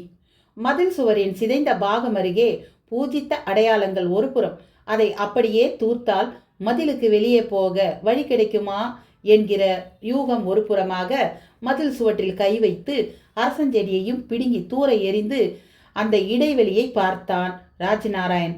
அவன் கண்களில் அகல் விளக்கின் சுடர் ஒளியில் உள்ளிருக்கும் மரகதலிங்கம் பட்டு இன்ப அதிர்ச்சியை தான் அளித்திருந்தது. அதை அப்படியே எடுத்து பார்த்தவன் மிரண்டு போனான். பச்சை மரகத கல்லால் ஆன வழவழப்பான லிங்கம். உள்ளேயே இருந்ததில் சற்றே பசலை பூத்திருந்த போதிலும் ஆங்காங்கே தெரிந்த மரகத பச்சை நிறம் அவனுக்கு அது விலை மதிப்பில்லாதது என்பதை புரிய வைத்தது. அவ்வப்போது அவனுக்குள் எழும்பி அலைகழிக்கும் பழைய நினைவுகள் மட்டும் இப்போது தோன்றவே இல்லை. மரகத நடராஜரை பதுக்கியது ஒரு இடத்தில் என்றால், லிங்கத்தை இப்படி சுவரில் வைத்து பதுக்கியிருக்கிறார்கள். போன முறை ஒளிந்தபோது அந்த நடராஜ விக்கிரகம் அகப்பட்டது. இந்த முறை லிங்கம். நான் என்ன இவற்றை கண்டுபிடிப்பதற்காகவே அமெரிக்காவிலிருந்து வந்திருக்கிறேனோ? லிங்கத்தை ஒரு புறமாக வைத்துவிட்டு அப்படியே அமர்ந்து யோசிக்க ஆரம்பித்தான். மதில் சுவருக்கு அப்பால் பாரா செல்லும் போலீஸின் விசில் சத்தம் ஒலிக்கத் தொடங்கி சற்று பயமூட்டவும் செய்தது. ஏற்கனவே ஒரு முறை ஒளிந்து தப்பியதே பெரும்பாடு. இந்த முறை இந்த லிங்கத்தோடு என்னை பார்த்தால் நிச்சயம் இதெல்லாம் தற்செயல் என்று நம்ப மாட்டார்கள். பேசாமல் திரும்ப உள்ளே வைத்து விடலாமா? கேள்வியில் விழுந்து அல்லாடியவன் முதல் காரியமாக உள்ளே வைத்தான். பிடுங்கி போட்டிருந்த அரசஞ்செடியையும் கொண்டு வந்து திரும்ப சொருகி பழைய மாதிரியே அந்த இடத்தை மூடினான். அப்படியே நடந்து பிரதான சன்னதி வாசலுக்கு வந்து காற்று குரலில் ஜீவா ஜீவா என்று கத்தி பார்த்தான். பலமாக கத்தி கூப்பிட பயமாக இருந்தது. கை கடிகாரத்தை பார்த்தான். மணி 5 நெருங்கி இருந்தது. ஐயோடா, இன்னும் அரை மணி நேரத்தில் பட்டர் வந்து ஆலய கதவை திறப்பாரே. பதற்றமானது. பேசாமல் அந்த திருடர்கள் அன்று மரத்தில் ஏறி பிறகு சுவற்றுக்கு தாவி அந்த பக்கமாக குதித்தது போல குதித்து தப்பிப்போமா? உள்ளே இருக்கும் ஜீவா மாட்டிக்கொள்வாளே. மாட்டினால் மாட்டட்டும், ஆண் பிள்ளை போல அலட்டி கொண்டு திரிந்தாளே. இப்படிதான் என்ன சலனங்களுடன் அங்கிருந்து நடந்தவன் வெளிப்பிரகார வெளியில் மதிலை ஒட்டி வளர்ந்திருந்த வில்வ மரத்தடியில் வந்து நின்றான். எப்படி ஏறுவது என்று தெரியாமல் சுற்றி சுற்றி வந்து ஒரு வழியாக மேலேறினான். பழக்கமில்லாததால் சரிந்து சரிந்து உடம்பு கீழே இறங்கியது. யாராவது பார்த்துவிட்டால் என்ன செய்வது என்ற பயமும் தொடர்ந்தது. ஒரு வழியாக மரத்திலிருந்து மதிலுக்கு தாவிய பின் கீழே பார்த்தான். தலை சுற்றியது. கிட்டத்தட்ட 20 அடிக்கு கீழ் இருந்தது வீதி. குதித்தால் எலும்பு முறியலாம் என்றது உள்ளுணர்வு. படபடவென்று மோட்டார் பைக் ஒன்று எங்கோ வரும் சத்தம் வேறு கேட்டது.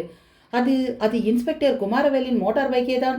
மதில் மேல் தன்னை பார்த்தால் அவ்வளவுதான். அந்த பயமே அவனை அங்கிருந்து பிடித்து தள்ளியது. தொபீரென்று குதித்தான். நல்ல வேளை அவன் பயந்தபடி எலும்பு முறிவெல்லாம் ஏற்படவில்லை. பைக் சத்தம் மிக சமீபத்தில் கேட்கவும் அப்படியே ஓடத் தொடங்கினான். கோவிலை ஒட்டிய குளத்தின் கரை தெரிந்தது. கரையை ஒட்டி சின்ன மதிலும் மதிலுக்கு அப்பால் குளத்தில் இறங்கும் படிகளும் இருந்தன. வெகு வேகமாக ஓடி மதில் தாண்டி அப்படியே படிமேல் அமர்ந்து மூச்சிலைத்தான். மோட்டார் பைக் ஒரு வழியாக கடந்து முடிந்தது. அப்பாடா, பெருமூச்செறிந்தது. தண்ணீர் குடித்தால் தேவலை என்று தோன்றவே படிகளில் இறங்கி நீர்ப்பரப்பை நெருங்கினான். படியில் அமர்ந்து தண்ணீரை அள்ளி முகத்தில் அடித்து கொண்டான். பிறகு குடித்தான். தாகம் அடங்கியது. படிகளில் ஏறி மேலேறினான். எதிரே சாலை விரிந்து கிடந்தது. நடக்க ஆரம்பித்தான். ஜீவாகதிதான் என்னாகுமோ என்று தோன்றியது. இருந்தாலும் அவள் சமாளித்து யார் கைகளிலும் அகப்படாமல் வெளியே வந்து விடுவாள் என்றும் நினைத்து கொண்டான். ஒரு வழியாக இடிந்த கோயிலை அடைந்தபோது விடிந்து விட்டது. கோவிலுக்குள் மயங்கி கிடந்த பாரதி அதிர்ச்சி அளித்தாள். இவள் எங்கே இப்படி? கேள்வியோடு அவளை தொட்டு உசுப்பினாள். அவளும் எழுந்தாள். அம்மாஞ்சி, நீ எப்படி இங்க? அது உங்களை பார்க்கத்தான் வந்தேன். வந்த இடத்துல அப்படியே மயங்கிட்டேன். மயங்கிட்டியா? ஆமாம். அட விடிஞ்சிருத்தா? ஐயோ, ஆற்றுல அப்பா அம்மா எல்லாம் தேடின்னு இருப்பாளே. பதறிக்கொண்டு எழுந்தாள். ஆமாம், எப்போ நீ வந்த? நான் ராத்திரி ஒரு 9 மணிக்கெல்லாம் வந்துட்டேன். ஆமாம், நீங்கள் எங்கே போயிட்டேன்? அது வந்து நான் அப்படியே வாக்கிங் போயிட்டேன். ஆமாம், எங்கே அந்த சித்தர்? சித்தரா? ஐயோ, இங்கே தான் இருந்தாரே அவர்.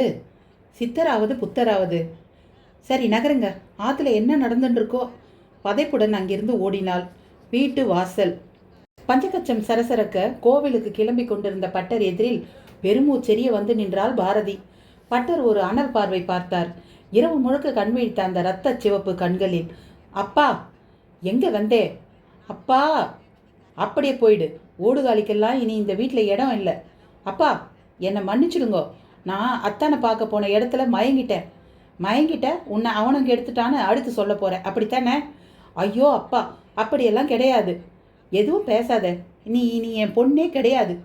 முதல் தடவை தப்பு பண்ணினப்பவே தண்டிச்சிருக்கணும், விட்டுட்டேன். அதான் 2ஆம் தடவை அனுபவிக்கிறேன். அவர் பேசிவிட்ட மாதிரி கோவில் நோக்கி வேகமாக நடந்தார்.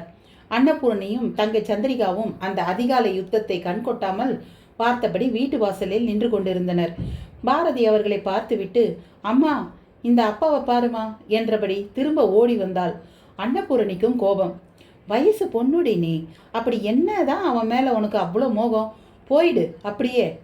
பதிலோடு கதவை மடார் என்று சாத்தினாள். நெஞ்சில் குத்து விழுவது போலிருந்தது பாரதிக்கு. அப்படியே வாசல் திணையில் அமர்ந்து விட்டாள். உள்ளே அன்னபூரணியை முறைத்தாள் சந்திரிகா. என்னடி முறைக்கிற? உங்க அக்காவை சொல்லிட்ட கோவமா? பாவம்மா அக்கா. ஏய், வெளியே தெரிஞ்சா நம்ம குடும்பமே பாவப்பட்ட குடும்பம் ஆயிடும்டி. இப்போ நீ கதவை திறக்க போறியா இல்லையா? போய் உன் வேலையை பாரு. உங்கள் அப்பா முடிவு தான் என் முடிவும். ஆனால் என் முடிவு வேற.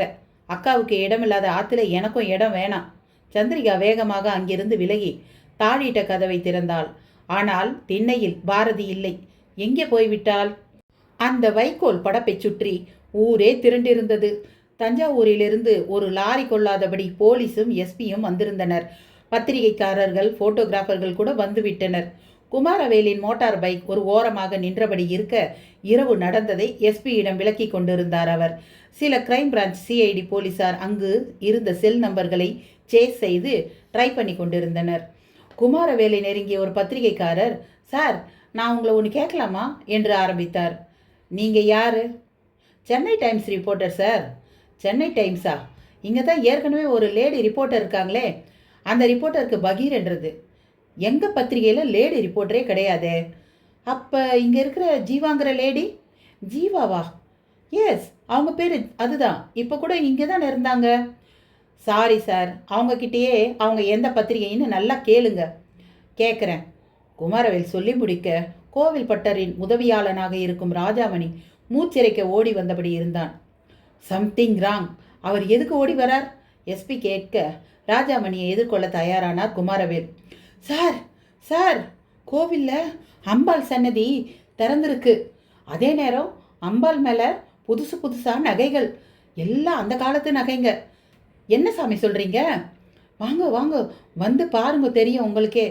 அடுத்த நொடியே ராஜாமணியோடு ஒரு ஜீப்பில் குமாரவேலுவும் எஸ்பியும் கோவிலை நோக்கி சீறினர். தனியாக அமர்ந்திருக்க என்னவோ போல இருந்தது ராஜநாராயணுக்கு. பிரஷ் செய்துவிட்டு ஒரு காபி குடிக்க வேண்டும் போல் இருந்தது. அதே நேரம் ஜீவாவுக்கு என்ன ஆயிற்றோ என்றும் கவலை. ஒன்றுமே தெரியாதது போல கோவில் வரை போய் பார்த்து விட்டு வரலாமா? புறப்பட்டவன் எதிரில் ஒரு புயலை போல வந்து நின்றாள் சந்திரிகா. என்ன சந்திரிகா?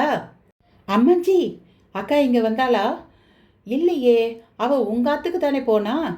அக்கா வந்தா, ஆனால் அப்பா துரத்தி விட்டுட்டா. திரும்ப கோவிச்சுட்டு கிளம்பினா எங்கே போனான்னே தெரியலையே. அப்படியா? அங்கே கோவிலில் என்னடான்னா அம்பாள் சன்னதியில் அந்த காலத்து நகைகளோட அம்பா தெரியறதா சொல்லி ஊரே கோயிலில் தான் இருக்கு. அப்புறம் ராத்திரி ஒரு திருட்டு கூட்டத்தை போலீஸ்காரா சுற்றி வளைச்சி பிடிச்சிருக்காளாம். சந்திரிகா செய்திகளை மலமளவென்று அடுக்கினாள். ராஜநாராயணுக்கு பொறுமையே போய்விட்டது. சந்திரிகாவுடன் ஓடினான். உண்மைத்தான். கோவில் முகப்பில் ஜீப். ராஜநாராயண் அங்கே சென்ற நேரம் கையில் விலங்குடன் ஜீவாவை அதில் ஏற்றி கொண்டிருந்தார் இன்ஸ்பெக்டர் குமாரவேல். சார். வாங்க சார். என்னடா இவங்களை அரெஸ்ட் பண்ணுறனேன்னு பார்க்குறீங்களா? இவங்க ப்ரெஸ் ரிப்போர்ட்டர் இல்லை. அந்த பேரில் இந்த கோவிலை கொள்ளையடிக்க வந்த குரூப்பை சேர்ந்தவங்க இவங்க. உங்களை பார்க்கத்தான் அங்கே வர்றதா இருந்தோம். நீங்களும் வந்துட்டீங்க. ஏறுங்க ஜீப்பில். நான் எதுக்கு இன்ஸ்பெக்டர்? ஏறுங்க சொல்கிறேன். உங்கள் திருட்டு போன சூட்கேஸ் கிடச்சிடுச்சு ராஜநாராயண். அப்படியா? கேள்வி பிறகு நிறைய என்கொயரி பண்ண வேண்டியிருக்கு. கமான். அதுக்கு முந்தி இன்னொரு முக்கியமான விஷயம். என்ன ராஜ்? பாரதியை காணலை. இது என்ன புதுசா? பட்டர் திட்டினதால எங்கேயோ கோவிச்சுட்டு போயிட்டா. அவ தப்பா ஏதாவது பண்ணிக்க போறா. ஜீவாவை பார்த்தான் ராஜ்நாராயண். ஜீவா, நீயா இப்படி? அவள் காதில் மட்டும் விழுகிற மாதிரி கேட்டான். இனி எதை பற்றி பேசுறதுலேயும் அர்த்தம் இல்லை ராஜ். ராத்திரி எனக்கு ஏற்பட்ட அனுபவங்கள் அசாதாரணமானவை. திருடத்தான் வந்த, ஆனால் எடுத்து கொடுக்குறவளா மாறிட்டேன். நகைகளோட தப்பிக்க முடியாதுன்னு அம்பாளுக்கு பூட்டிட்டு பட்டர் கதவை திறக்கும்போது நைஸாக நழுவிட முயற்சி செஞ்சேன். அந்த இடிஞ்ச கோவில் கழுகால எல்லாம் கெட்டு போச்சு. அது கண்ணை கொத்துற மாதிரி பறந்து வந்து என்னை அலற விட்டுடுச்சு. பட்டரும் பார்த்துட்டார். இப்போ இங்கே இப்படி உட்கார்ந்துருக்கேன். நீ ஆரம்பத்திலேருந்தே சொன்ன விஷயங்கள் உண்மையில் மிராக்கலான விஷயங்க தான். இந்த கோயிலுக்குன்னு ஒரு சக்தி இருக்குது. அதோட டைரக்ஷனில் தான் எல்லாருமே இயங்கிட்டு இருக்கோம். அதில் எனக்கு சந்தேகமே இல்லை ராஜ்.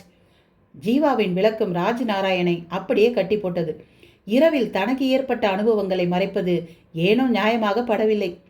மிஸ்டர் குமாரவேல், ஜீவா இப்படிப்பட்டவங்கிறது எனக்கு தெரியாது. ஒரு ப்ரெஸ் ரிப்போர்ட்டராக கோயிலை ஆராயதற்காக என் உதவியை கேட்டா.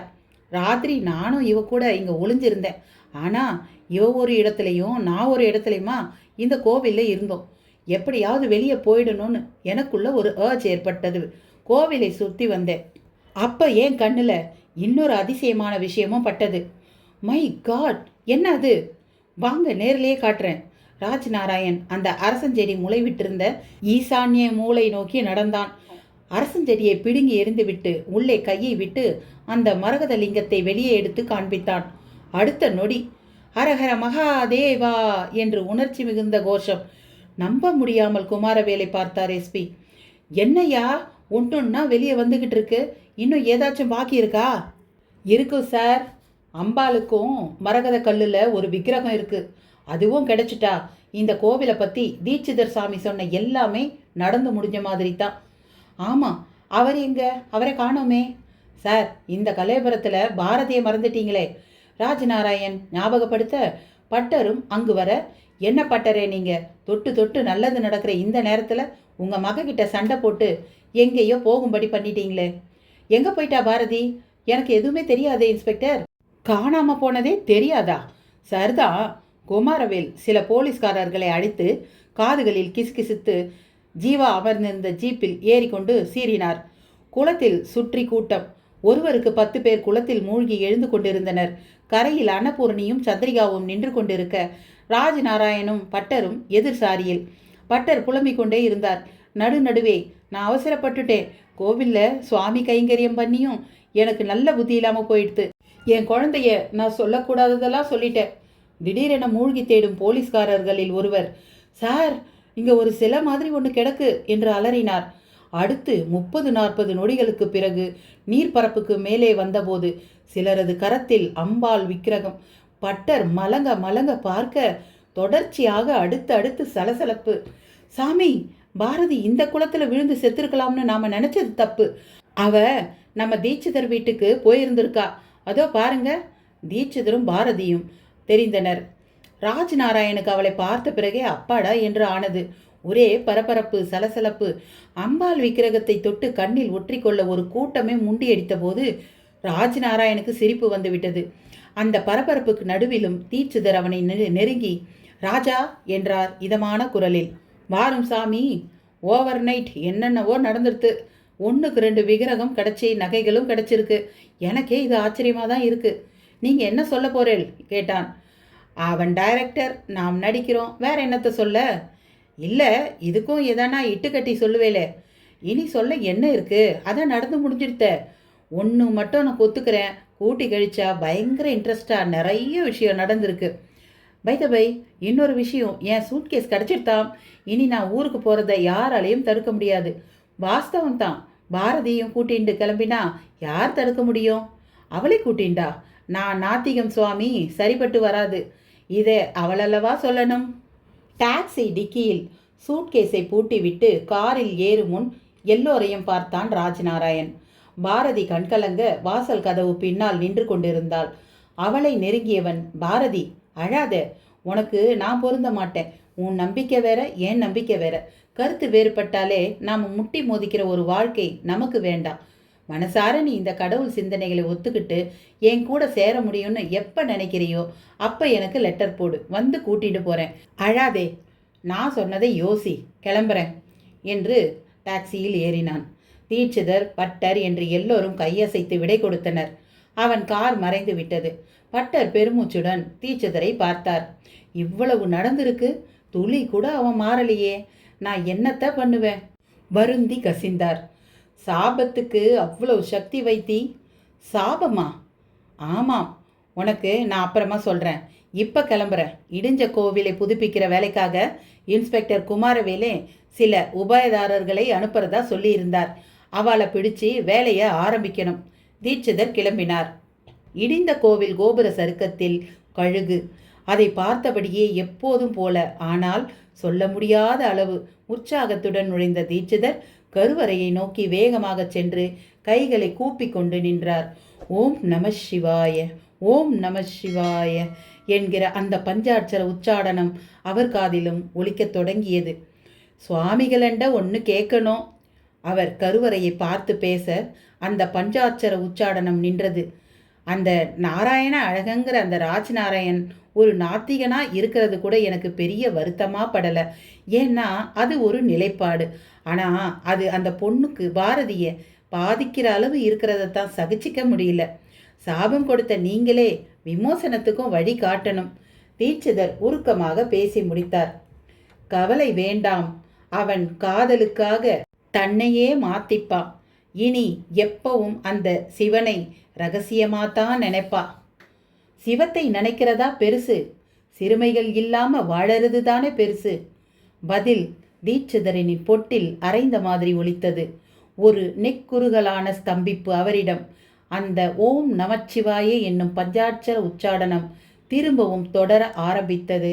அவருக்கு மட்டும் கேட்கும் விதமாக ஓம் நம சிவாய, ஓம் நம சிவாய, ஓம் நம சிவாய. கதை முற்றிற்று. என்ன தோழமைகளே, கதை எப்படி இருந்தது? எனக்கு ரொம்ப பிடிச்சிருந்தது. இந்த கதையோட முடிவில் நான் ரொம்ப உருகி போயிட்டேன். உங்களுக்கும் அப்படி தான் இருக்கும்னு நான் நினைக்கிறேன். இந்த கதை உங்களுக்கு பிடிச்சிருந்தால் லைக் பண்ணுங்கள். எப்படி இருந்ததுன்னு கமெண்ட் பண்ணுங்கள். என்னுடைய வாசிப்பை பற்றியும் நீங்கள் விமர்சிக்கலாம். நம்ம சேனலுக்கு இப்போ புதுசாக வந்து இந்த கதையை கேட்குறீங்கன்னா நீங்கள் சப்ஸ்கிரைப் பண்ணிடுங்க. அப்படியே பக்கத்தில் இருக்கிற பெல் ஐக்கான் அழுத்திட்டிங்கன்னா நான் போடுற வீடியோக்கள் எல்லாம் உங்களுக்கு வந்துக்கிட்டே இருக்கும். நன்றி.